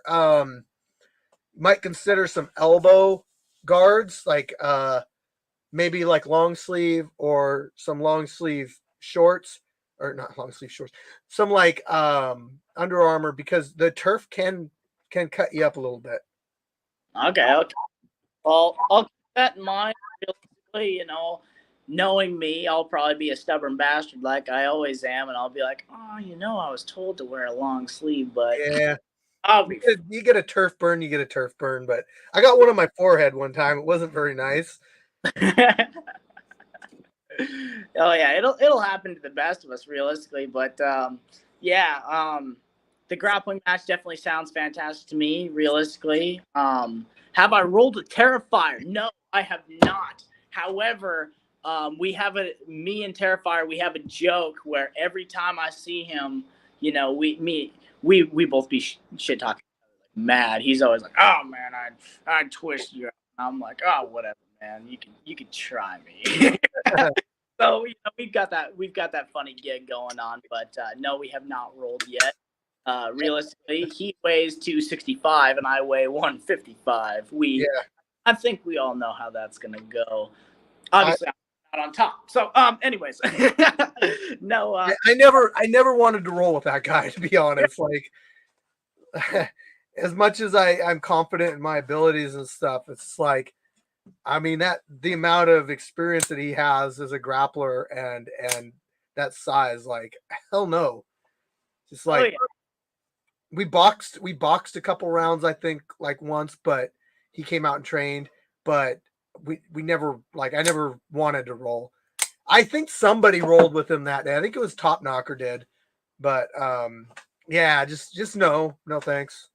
Yeah, no. Realistically, he's just too big a dude. I've had, you know, my roles with some high level jiu-jitsu guys who are just huge, literally Agerson size, except, you know, muscular, like weight, like chiseled. You know what I'm saying? Like Agerson. Let me tell you something. All y'all watching, he is pure. He's a solid dude, right? So that's immediately like, oh, yeah. I don't know, Chief. But you know, I've rolled with some guys that were genuinely chiseled and they weighed 55. I'm pretty sure they were on roids, but don't quote me on that. But you know, that was actually one of my few nose breaks that I got was actually in one of the matches with one of those guys. I learned a lot from that. I learned that you know, some of those bigger guys, rolling with them, especially if they were wrestlers too, they'll kind of mess you up. But yeah. But I mean, you know, I'm never one to shy from a challenge. So realistically, tomorrow LJ comes out and he says, "Yo, you know, me and you, let's go roll." I'm gonna be like, "Shit, all right, I guess we're doing this." You know, I'm not gonna shy away though. Doesn't matter. That's called the Terrifier Express, where he put people through. They go up and they go down. Even he's good. He's a good fighter. Definitely got nothing but pure cold hard rage for his opponents, and you know, whenever it comes down to me fighting my opponents, I'm gonna have nothing but the same. Except, as you guys know, stand up doesn't matter. Both of these hands got knockout power. Whenever it goes to the ground, it's nothing but pure domination. It doesn't matter. These things are just going to happen, and whether you like me or not, love me or hate me, I'm here to stay, and it's going to be nothing but dubs my way. And later on, whenever I get back from deployment and I'm here regularly, guess what? Your guys' featherweight title, it's going to be wrapped around my waist. To all those watching, 145 right here. Do we have a 145 title holder? I don't think so. I don't think we have it. It's me. See, we had, who was it? It was, oh, wait, hold on. I thought we had somebody fight last time. We do have one. It's oh shit, he fought Monkey. It was Snake Eyes. Yeah. So he's a newer guy. But Monkey, how that worked out was Monkey deserved a title shot. He'd been out here for a while. And I was like, hey, we want to get him a title shot. And so Snake Eyes is your weight. So we let them fight each other and Snake Eyes won. So All right. check that one out. It was what I'll do is I'll go on YouTube right now and I'll like find it for you and I'll just shoot you a message in your DMs. That way you can check it out. But if that's a match that you want, like you know, in the future, that we can do that. Listen, Fire Chicken, you already know that that's the match. The match that's deserved. It's the match that's needed. Let me tell you another thing. It's the only fair fight. Realistically, I'm the top of the food chain, and it doesn't matter who you put in front of me. I'm always going to come out on top. Hell yeah. I am the uncrowned champion. I'm the people's champion. The one I like that. People's champion. You gonna drop the people's elbow? Hey, you already know where that. Come on now. Okay, here we go. Let's see. You're right there. I'm gonna give you this right here. Just check it out. He looks like a jiu-jitsu guy. But yeah, check it out whenever you want to. But fantastic. Jiu-jitsu guy or not, it doesn't matter whether it's standing or grappling. Guess what? He's losing. Man, I want to see your intro like that, you know, like WWE, professional wrestling, like that. I like that persona. I really do. Oh, no. Let me tell you something. It doesn't matter. Like, I'm just confident in my own abilities. Like, I know that obviously, you know, I've got some work to do. I'm not entirely stupid, but realistically, I know where I'm at. I know where I can go. And one day, you guys may not believe me, but it doesn't matter whether you believe me or not. It's my destiny. I'm going to have 12 pounds of gold wrapped around my waist that says world champion. And the journey starts here. Yeah. Nothing belt after belt. I love it. Oh man. Some K wants to know how old you are. How old am I? Well, I'm 20 years old. So there's that. Another little tidbit. Whenever I first started any sort of martial art, that was folk style wrestling. I started wrestling whenever I was 5 years old. So you started wrestling at 5? I started wrestling at 5 years old. But other than that, my stand-up was non-existent outside of, you know, getting in street fights, the occasional bully. I was always the protector of my friend group because if you guys didn't know, I'm kind of a nerd. So, like, you know, Dungeons and Dragons, that's my gig. I love that stuff. But, you know, I was always the protector of my friend group. They're always, you know, generally the weakest in our grade. And, you know, whenever they were picked on, guess who showed up to go punch the bully? You're looking at him right here. So let's talk about some of this nerd stuff. Give us some examples. All right. Well, let me tell you something. So, the video games that I play, for example, who in the comments plays Civilization 6? Let's see if we got anybody here. I'll give it a quick second. Civilization 6? Yep, it's a strategy game. I love strategy fights. Well, strategy games, I guess I should say. So, like Total War, Civilization, Stellaris, all those games. I absolutely love them. You know, Star Wars, definitely my gig. Like, I literally spent years just literally watching videos on lore. I'm that guy. Lord of the Rings, absolutely love it. You know, Dungeons and Dragons, I've been playing that for years. My Uncle Cody was the one who started me on it. And I play all the nerd card games like Magic the Gathering, Yu-Gi-Oh!, you know, what have you. I've Pokemon? So I haven't played the card game with that, but I did collect Pokemon cards for a long time. Who didn't? I mean, fair. That's absolutely. Yeah. But I did play the DS games. I even back to the Game Boy Color games. Like, Yeah, Pokemon Red, right? Pokemon. Oh no, I played Pokemon Yellow Special Edition. Yeah, okay. Yeah. I was that guy. Yeah, I wanted a Charmander. I didn't want a Pikachu, but that's okay. Hey, fair enough. I mean, fair enough. But realistically, you get that little cord that runs from your Game Boy Color to somebody else's. You just Right. You get what you want. Yep. Hey, I just went to Disneyland and we went on the Star Wars ride there.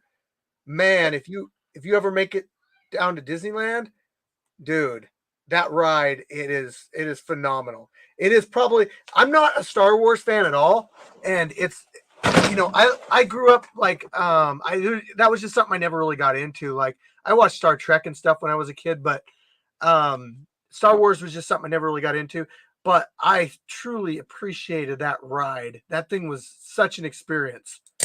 So that's 100% worth it right there if you ever make it to Disneyland. That's fantastic. That sounds like something that I need to go. I'll tell you something. Whenever I went to so another tidbit, absolutely love the Avatar movie with blue people. Oh, we love it. So here about I want to say here 6-7 months ago is 2 Januaries ago, maybe 1 January. Yeah, 2 Januaries ago. I went on a trip with my family down to Florida, and we ended up going to Disney Kingdoms and all the Avatar. Magic Kingdom. Nerdy. Actually, you went to Animal Kingdom because we went to Disney World about 4 or 5 months ago, and I went on that Avatar ride. Yeah, it's fantastic, isn't it? Dude, that ride it might be the best ride in Disney World. That's facts. I love that ride so much. You're on that 3D screen. It's shooting all the air and the water at you while you're going down. And they did such a fantastic job. Like on the bikes that you hop on, how it like goes in and out as if you're like actually on the beast and it's Yep. Dude, they did such a good job with that. Dude, we went to Universal too, and the King Kong ride was like the same kind of deal, except you're inside like what was it? Like a subway car, in it? Yeah, something like that. But you're going through and there's like snot from the T-Rexes hitting you in the face, and you're getting splashed and there's air hitting you, and it's like such a cool experience. And that the Avatar ride though, that one felt like you were flying. Yeah, it genuinely did. They did such a fantastic job on that ride, and I totally was nerding out on that. Yeah, it doesn't give you that motion sickness either. Like I noticed some of the older, cheaper rides, like over in Universal, or maybe it was Disney, I don't remember, but some of the older rides, like they give you motion sickness because it's like that still 3D effect or whatever. But yeah, the newer stuff, it doesn't do that. It's a crazy experience. So yeah, definitely. If any of you guys in the chat, if you guys get the opportunity, go there. I highly recommend it. You're going to have a fantastic time, and you're going to just be like, oh man, Vicious was right. The Animal Kingdom is cool because it has like a safari that you go through that has a lot of real animals, elephants and everything. That's really cool. The Avatar ride's really cool. But my favorite personally was, you've got the Hollywood one too. It was like a Hollywood land that had the Twilight Zone drop ride in it. That was a good ride. But Magic Kingdom was kind of my favorite because that's your Disney. That's like Disneyland basically. And that one has like, Space Mountain and Splash Mountain and all these different rides in it. That was fun. But you really need like 4 or 5 days to be able to see everything over there.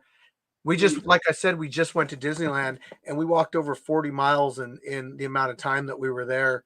It was crazy. And we tried to see as much as we could. We went to Knott's Berry Farm and then we did 3 days at Disney. Oh, wow. That's crazy. Dang, 40 miles and all that. Yeah, I mean, dude, like we had no rental car. You know, we showed up, we Ubered to the hotel. We would walk to the bus service. We'd hop on the bus and we'd go to Disneyland, hop on the bus back. But I mean, we were just going back and forth. It's like, oh, let's go on this ride. Oh, who cares that it's all the way at the other end of the park, you know, Indiana Jones or whatever, you know, Space Mountain. It don't matter. That never really was a factor. It was just like, what do we think is going to be the lowest wait time right now? And we would walk to that.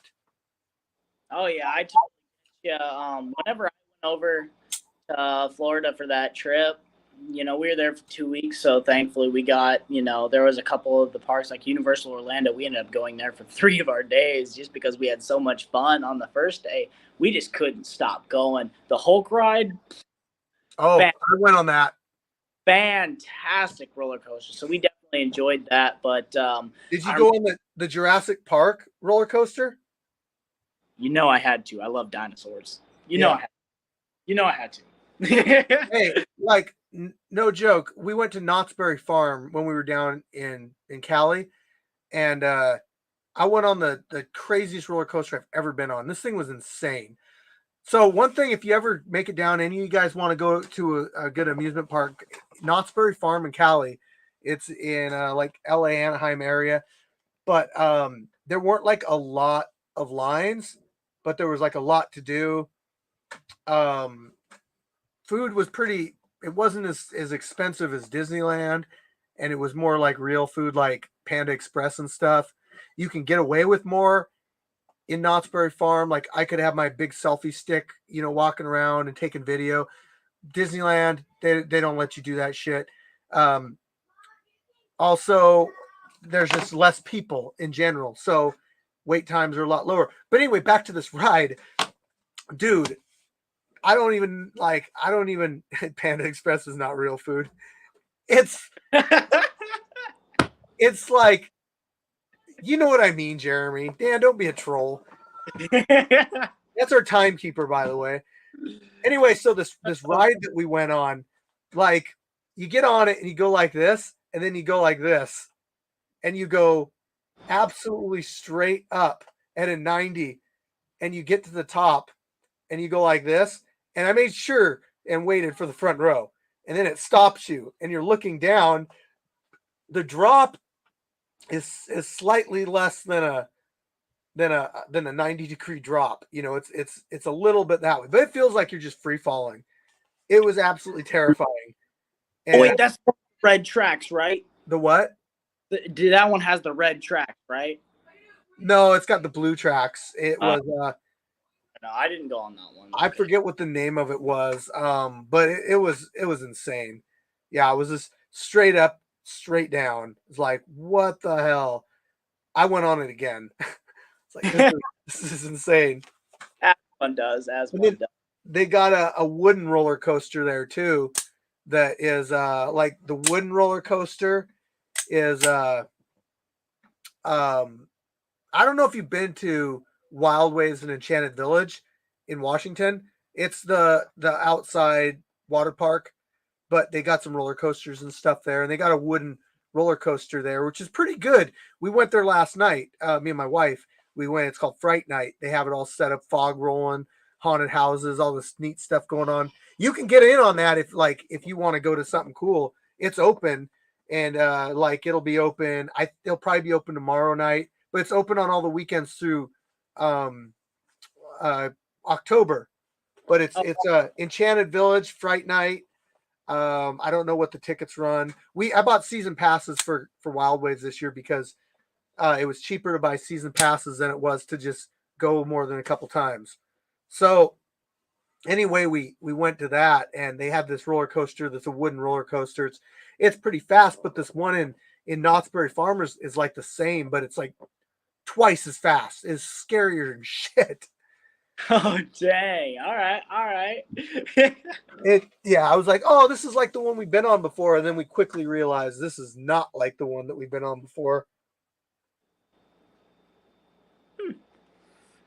Ghost Rider, for that coaster. That's right. Illuminate the State. You're right. Is Ghost Rider? That's the wooden one, I believe. I can't remember the name of the crazy one that we went on. If I seen it, I would know. Also, I did something at that place that. Have you ever seen those contests where you hang from a bar and you got to do it for like a minute and win? I have seen those, and I've seen so many videos on them. Apparently, they're like rigged against you. Like the bar will start turning and stuff.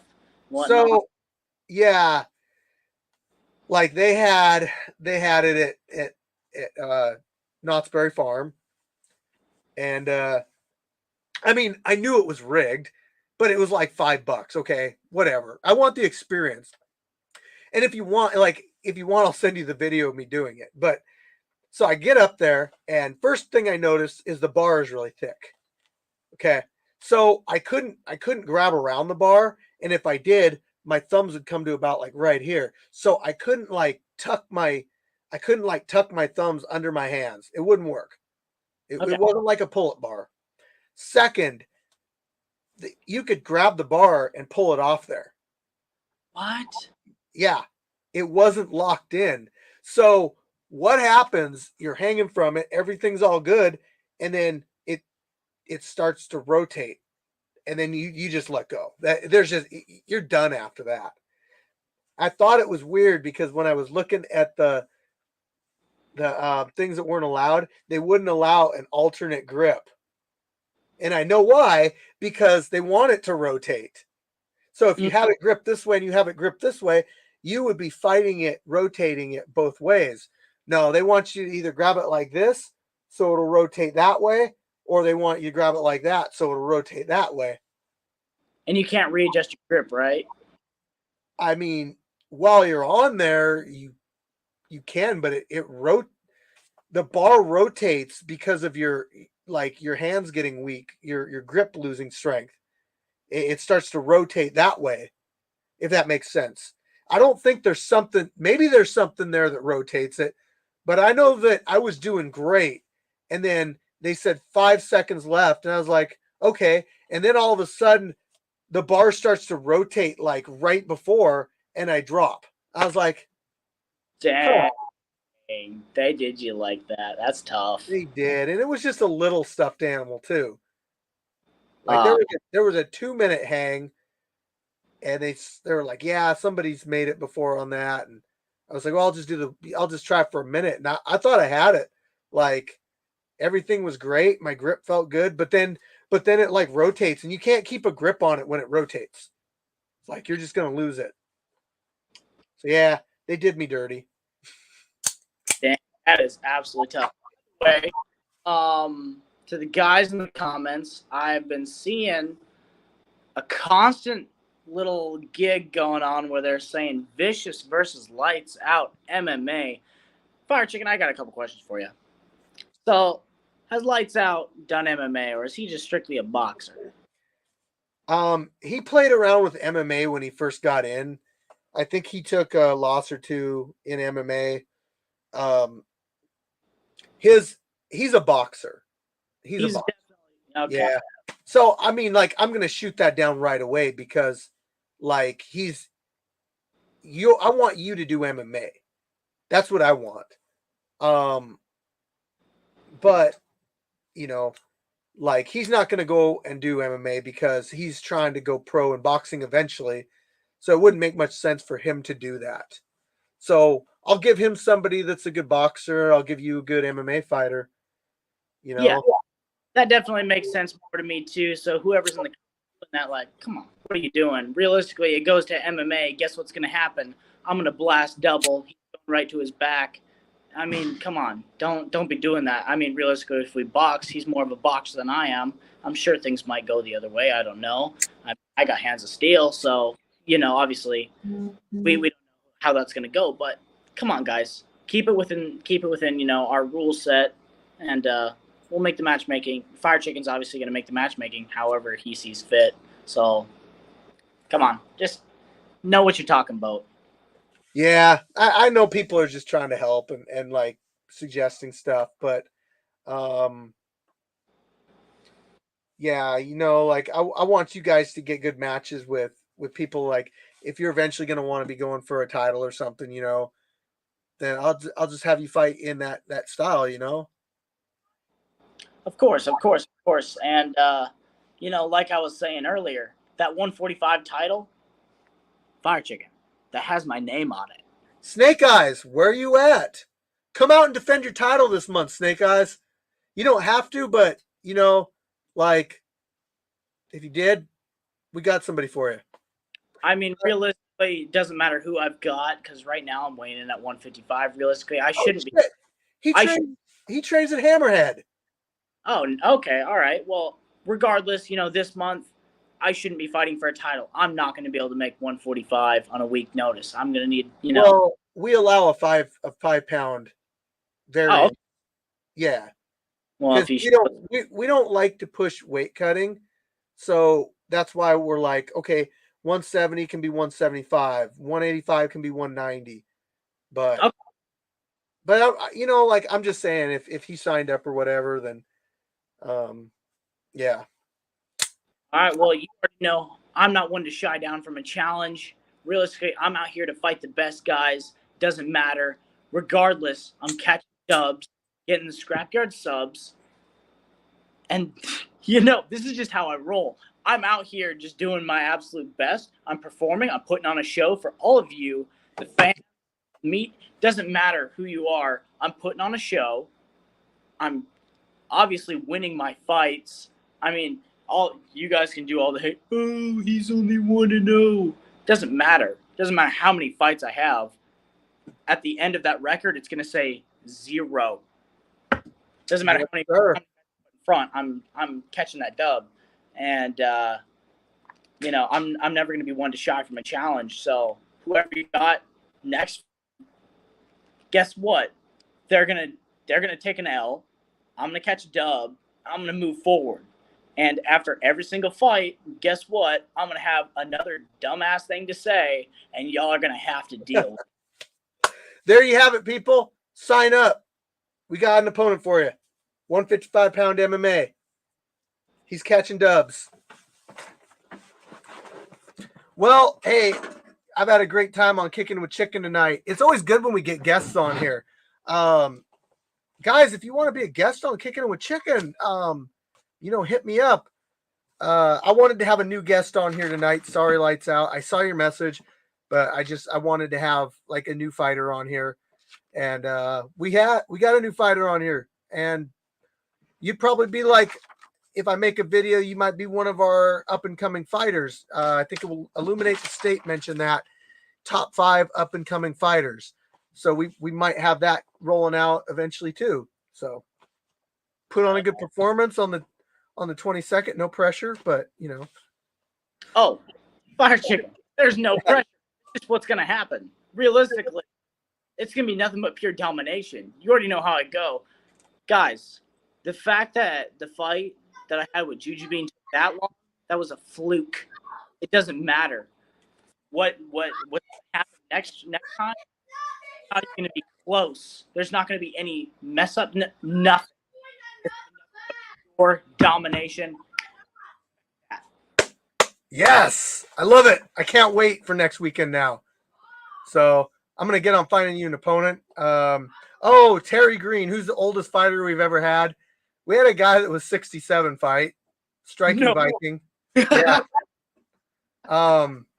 We've actually moved the age limit down to 59 now.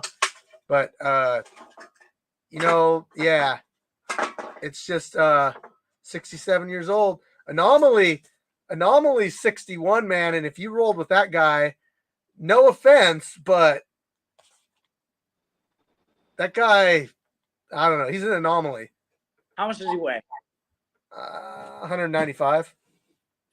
That's not too far. I'm be down for that. Okay. I'm confident, but I don't like rolling with Ron. Oh! Sign me up. That's my boy. I'm getting him. You know Ron? You better be watching Anomaly. I got you. Oh, jeez. Have you rolled with him before? I have never rolled with him. However, he did tell me that he was a purple belt. And frankly, that's the belt that I like to roll with. Whenever it comes to jiu-jitsu, I sport my white belt with pride. But Hey, me too. Let me tell you I'm something. a white belt too. Let me tell you something though. I tap out blue belts. I tap out purple belts. It doesn't matter what's going on. I'm more than willing to accept a challenge, whether it's grappling, MMA. I'm about that life. So if you want I've rolled with a lot of blue, purple, browns, and blacks. He's a higher level purple. I'm just saying, like he's a higher level purple. He's good. He's technical. He's strong. Yeah. Now, browns and black belts, on the other hand, they're if I ever want to get humbled, I roll against a brown or black belt. Like, just seriously, man, they're just on another level. Maybe the fact that I know they're a brown belt or a black belt ahead of time, maybe that does something to me. Oh, it definitely. I feel like it definitely does because, us as martial artists, we understand what that means. We understand that they put in the time, they put in the work, and that they are truly experienced in the craft. So whenever you go up to roll with them, you're like, oh gosh, this guy's a brown belt. I already know I'm gonna lose.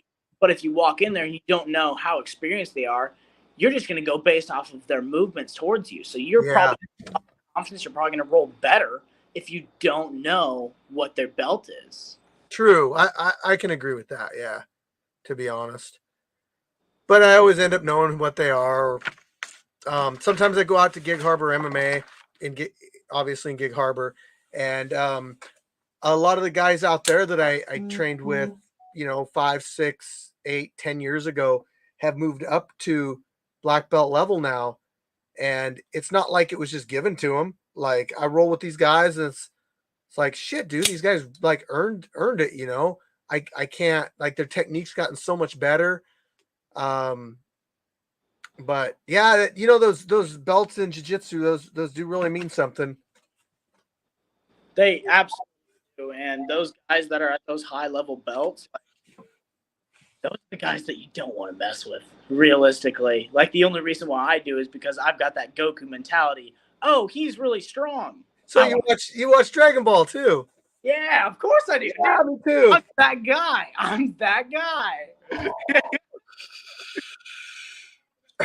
Got him in So yeah. What do you like better? Not saying who's stronger. Do you like Super Saiyan 4 or you like Super Saiyan Blue? I like the aesthetic of Super Saiyan 4 better, but I know that Super Saiyan Blue is better. Okay. That's 100% how I feel too. So, yeah. Anyway, we won't get too much into Dragon Ball stuff because people will start peeling off. So, but no, I've actually, I don't know if you watch Bleach, but that one, well, it's only like 600 episodes. So if you want to get caught up, it's easy to do. But anyway, they've been, they're one of the original, like big ones or whatever. Yeah. Nobody asked you, Abel. I like my Super Saiyan 4. Thank you very much. Oh man, hold on. Let me see what this guy says.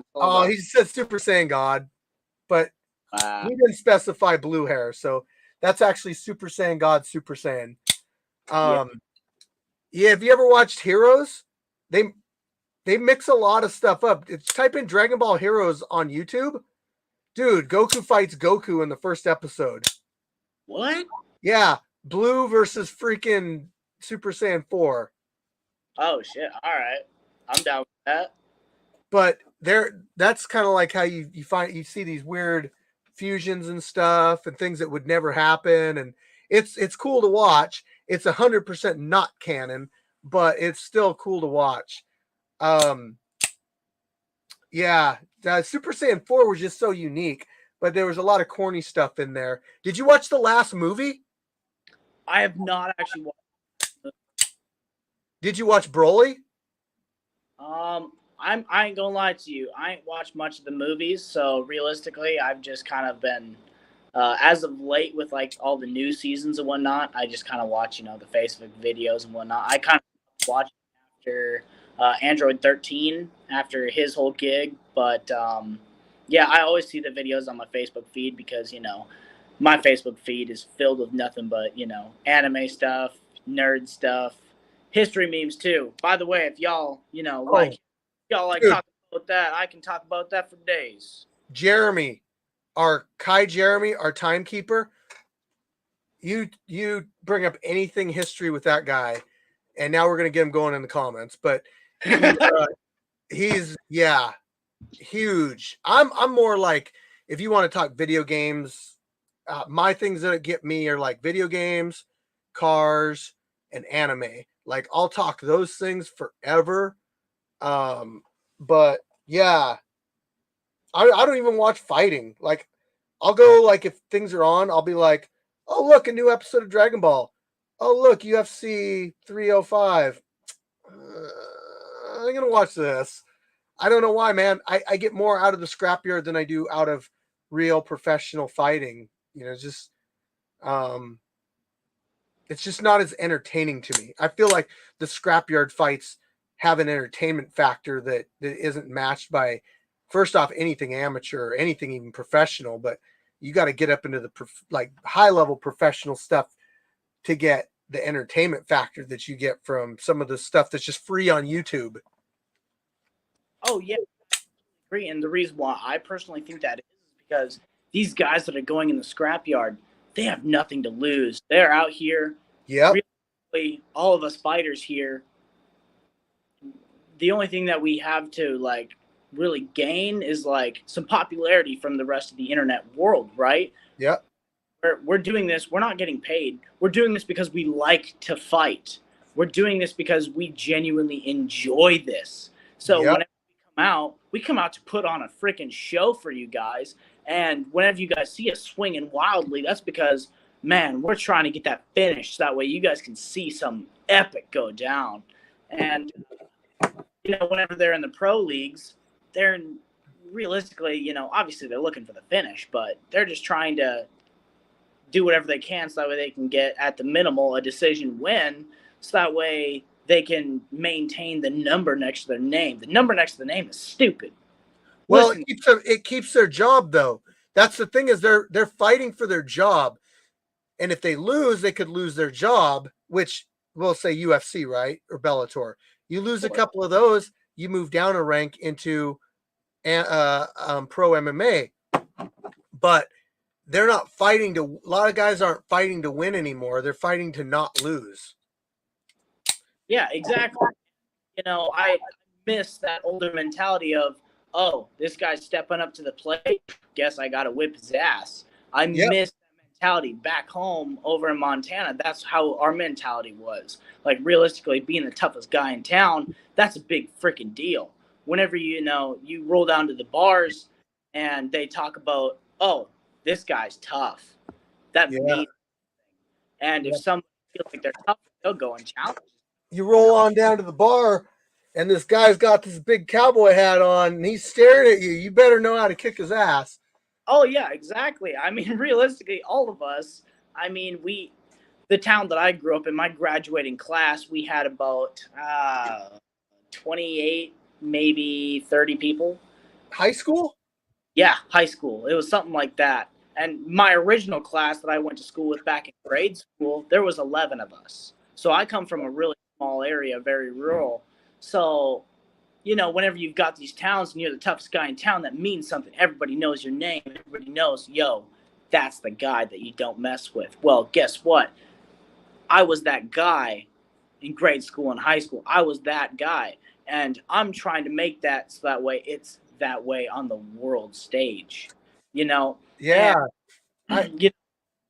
I went to private school all the way up until high school, until I got to high school. And I dealt with, I got picked on a lot as young. There were a lot of bullies and stuff, but I would never back down from them until the first time that I defended myself against the bully is I punched this dude in the face, and it was that's all it took. And then from then on, it was you call their bluff, and that's enough most of the time. So I always had this confidence, going through high school. I didn't wrestle, but I wish I would have. And I'm I was a big time weightlifter. I had some really good lifts. I was cross country and track. My body weight to power ratio was really high. So I was 165 pounds. I had a high school, I had a 265 bench, a 415 squat, and a 515 deadlift. My lifts went way up after that, like after high school, but I just remember like rolling around with some of the wrestlers and stuff, and those guys were just like they knew how to wrestle and I didn't, and I seen the difference then, so I knew there was something to it. I knew it wasn't just like I can overpower a wrestler and I'll be okay. I actually coached wrestling for 5 years, youth wrestling. I've been doing jiu-jitsu since 2004. And so I have a lot of jiu-jitsu experience, but when I started coaching wrestling, the head wrestling coach taught me moves to teach the kids. And I found out like, well, my rolling that I did with people that was just jiu-jitsu, that transferred over to wrestling a lot. Sure, my takedowns weren't very good, but once I learned some takedowns, once I got to the ground, it's like I had a positional awareness. I knew how leverage and momentum and all that stuff worked. You feel stuff.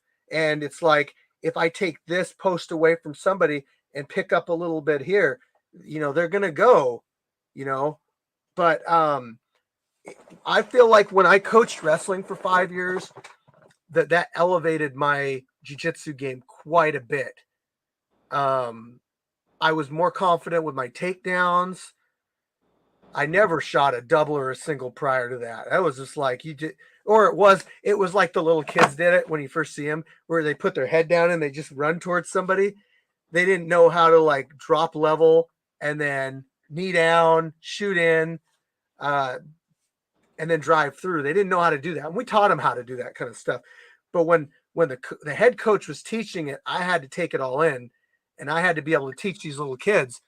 And then I had to know like why it worked and everything. Then the high schoolers would come in, and I'd be like, and one of the high schoolers was like, "Hey, you want to do a wrestling match?" And I never even done one before. And I remember winning that wrestling match, and I was like, okay. Some of the moves that I learned throughout the years, they worked. And then I was at the Navy gym one time, and they have mats up there, and I was doing jiu-jitsu, and a guy was like, "Oh no, wrestling only." And I remember I pinned him, and I was like, "Oh, that's pretty cool." Like, I never did wrestling, but I got it figured out. Like I know how to wrestle. So, yeah, dude, wrestling's like the base. That's the ground base. It's like, if you could pick two, I'd pick boxing and wrestling, and then I would go Muay Thai, and then I would go BJJ. If you know those four, you're solid. You're solid on your knowledge. Oh, absolutely. And realistically, if you look in the pros, what kind of grapplers transition best to MMA? It's always folk style wrestling. But there's a reason for that. Okay, if you're 10 years old and your parents are like, "I want to get him into a sport, but I want to get him into a sport that's going to benefit him in the future." Okay, wrestling, because it's a self-defense thing. It is it's a conditioning thing. If you've wrestled, you know how to condition your body to that point to be at its peak, but it's the most readily available is what I was getting at. Oh yeah, especially in America, we're definitely fortunate to have that in our school system. I will never stop toting about how amazing folk style wrestling is, and realistically, I think folk style wrestling transitions the best to MMA, just because, think about it, in our rule system, if you're grappling, who's the one who's winning? It's the guy on top. Well, guess what? If you're doing folk style wrestling, the guy who's on top, they're going to rack up points for being on top. So we automatically know in our heads, like, oh, this is how we win. Not only that, but whenever you go to the scales, who are the ones who never, ever fail the weight cut? It's the wrestlers. They don't ever fail. It's because that's our sport. That's what we've done our entire lives. So like me, realistically, I probably shouldn't have. I definitely stunted my growth doing this, but I've been cutting weight since I was 8 years old, right? Yeah. So whenever it comes to cutting weight, like, I feel like out of, the people that I know, I'm the best at doing it. I know that I'm the best at doing it. You know, I did a test cut one time, going from 155 to 145. This was whenever I wasn't as, you know, as built as I am now. And so I had more fat content on my body, but I was able to drop 10 pounds in 4 days. Yeah. And five of those pounds was on one singular night. So so realistically, I know what you mean, man. I did my first MMA fight. I cut down from 185 down to 170. I remember I did sauna suit in the sauna. I did laxative. I did lemon drop, like spitting into a cup. And I wound up making weight. And my fight that I had to do, my fight was 2 hours after I weighed in. Oh no. Yeah. Waited, huh? So I rehydrated the best I could. I ate some food. But yeah, so that's why we don't really promote weight cutting too much at the Scrapyard. We don't want people to come out and be like, that's how competitive it is out here. We want people to come out and be like, okay, we'll match you up within 10 pounds of your weight. Just, you know, don't cut weight like that. There's nothing, you know, like what you were saying, what's on the line? Internet glory? Okay, cool, but nobody's getting paid. So I get it if you're a pro, if you're high level, you know, you want to cut down, you want to make sure you're at that weight, important. But the Scrapyard, not so much. Yeah. I get you. Well, you know, whenever it comes time for me to have my title shot, because realistically, whenever it comes time for the 22nd, I plan on coming in weighing in 155. So realistically, I'm not going to be eligible for that title shot. I'm not going to be within the weight limit, that 5 pound limit. I won't be there. That's fine, yeah. But as soon as I'm back from my rotation over to South Korea, let me tell you something, boys, girls, whoever's watching, doesn't matter. Whenever I am back, I'll be back better than ever. I'm going to be doing nothing but training with all my guys, all the military guys that we have access to train with. I'm going to be coming in. I'm going to weigh in at a classy 148. And I'm going to come in. I'm going to steal that title. I'm going to have how many pounds of gold, silver, whatever, whatnot is the belt? 12 pounds, I think you said. 12 pounds of gold wrapped around my waist that says Street Beef Scrapyard Champion. At least artificially gold plated. At least that. It will look damn good wrapped around my waist. Let me tell you something, Fire Chicken. Hey, I think the MMA belt currently, the kickboxing belt looks pretty good too. But the MMA belt, that's the snakeskin anaconda. That thing looks pretty good. That's gonna look good. I like the gray snake of the kickboxing belt, but I just ordered a Muay Thai belt, and that's gonna. Oh, I'm not gonna tell you because I don't want it to be. I want it to be a surprise. That might be our best looking belt yet. We'll see. I ordered it tonight. Thank you, Pishoto Premium Clothing Brand, for that, our sponsor. Shout out to those guys. But you know, I'm you guys already know I'm about the highest competition, highest level that I can absolutely get to, and no matter what, wherever my career takes me, I'm always going to remember in the back of my mind, guess what, Street Beef Scrapyard, I'm always going to represent, always going to remember where I came from. So there's absolutely no worries about that, and I'm in future, guess what, your boy's going to give back, so expect that. Hell yeah. Hey, we've already had one guy get a tattoo of the Scrapyard. No way. Yes. Kickstand has a tattoo of, I don't know where, I don't think I have the, it's not this logo. I don't know if I have the logo anywhere, but he got it on the back of his calf. Actually, it's this logo right here. So it's that one right there. He got it on the back of his calf. I don't even have a Scrapyard tattoo. Like, I'll get a Scrapyard tattoo when the channel hits 1 million subscribers. I'm gonna eat those words. But You hear that, guys? You hear that, guys? Fire Chicken will get the tattoo. 1 million subscribers. Everybody who's watching the video, please like, subscribe, and tune in for more. Hey, I think we're doing good things, and I think the subscribers will just come with time. You know, it ain't a rush or nothing like that. It's just I'm just gonna keep trying to like improve and make good content for people, and you know what, people will just continue to watch. So hell yeah. Oh, yeah, I like that approach. I like that mindset.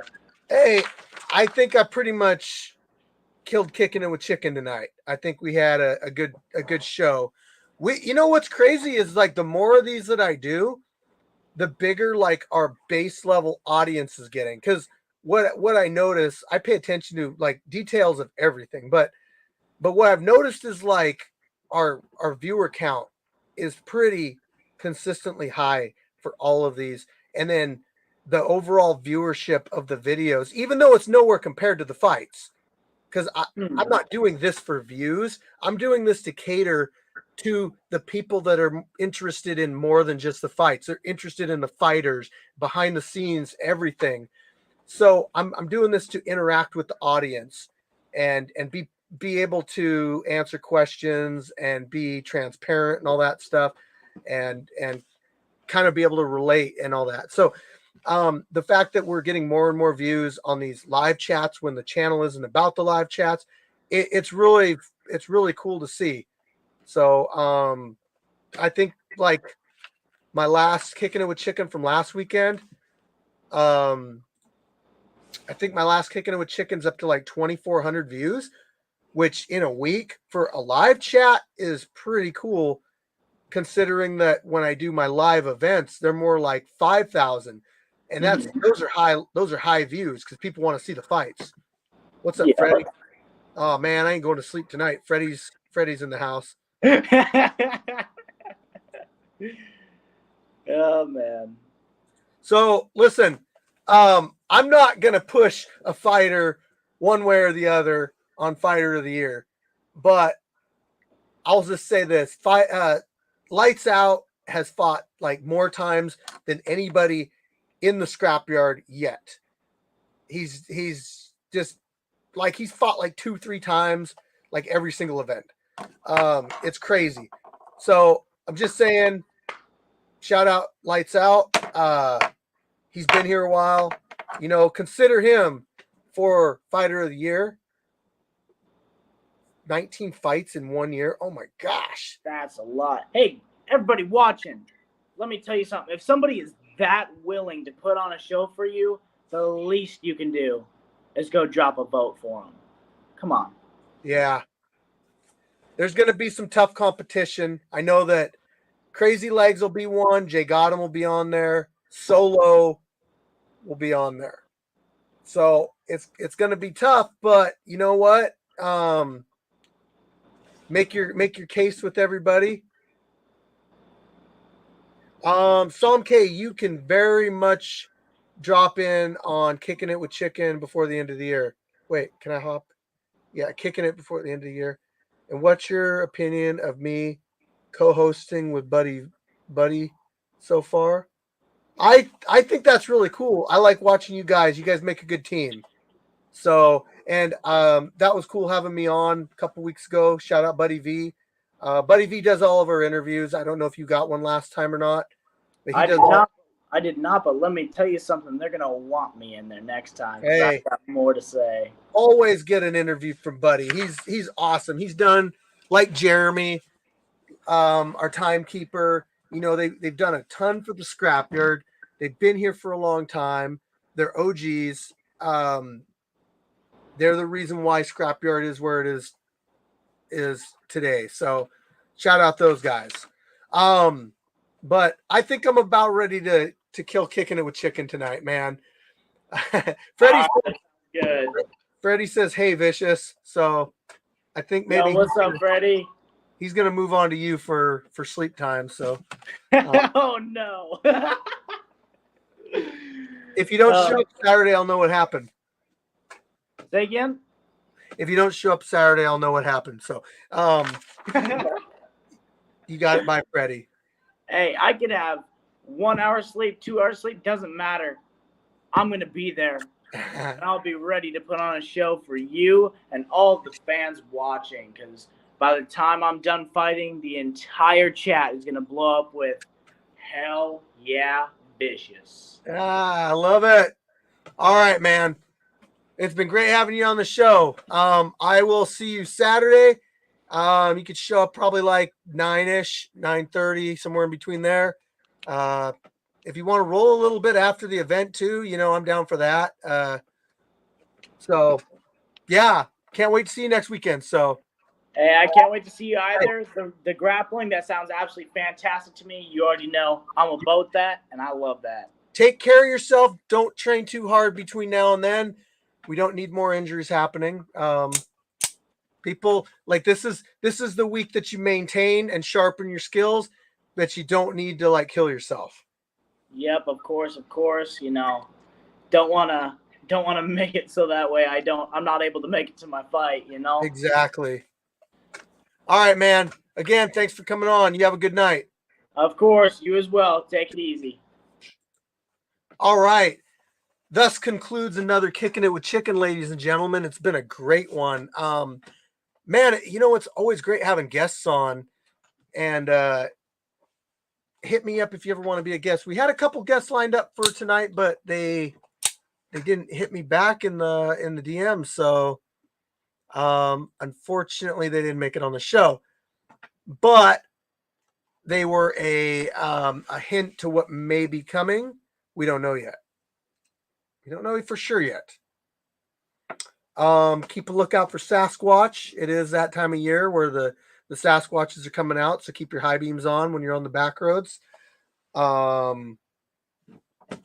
Keep your doors locked. They do like to break into and eat your food out of your refrigerator. But again, guys, that's all I got. So thanks for tuning in. Thanks for Kicking It with Chicken. So peace out, everybody. Take care.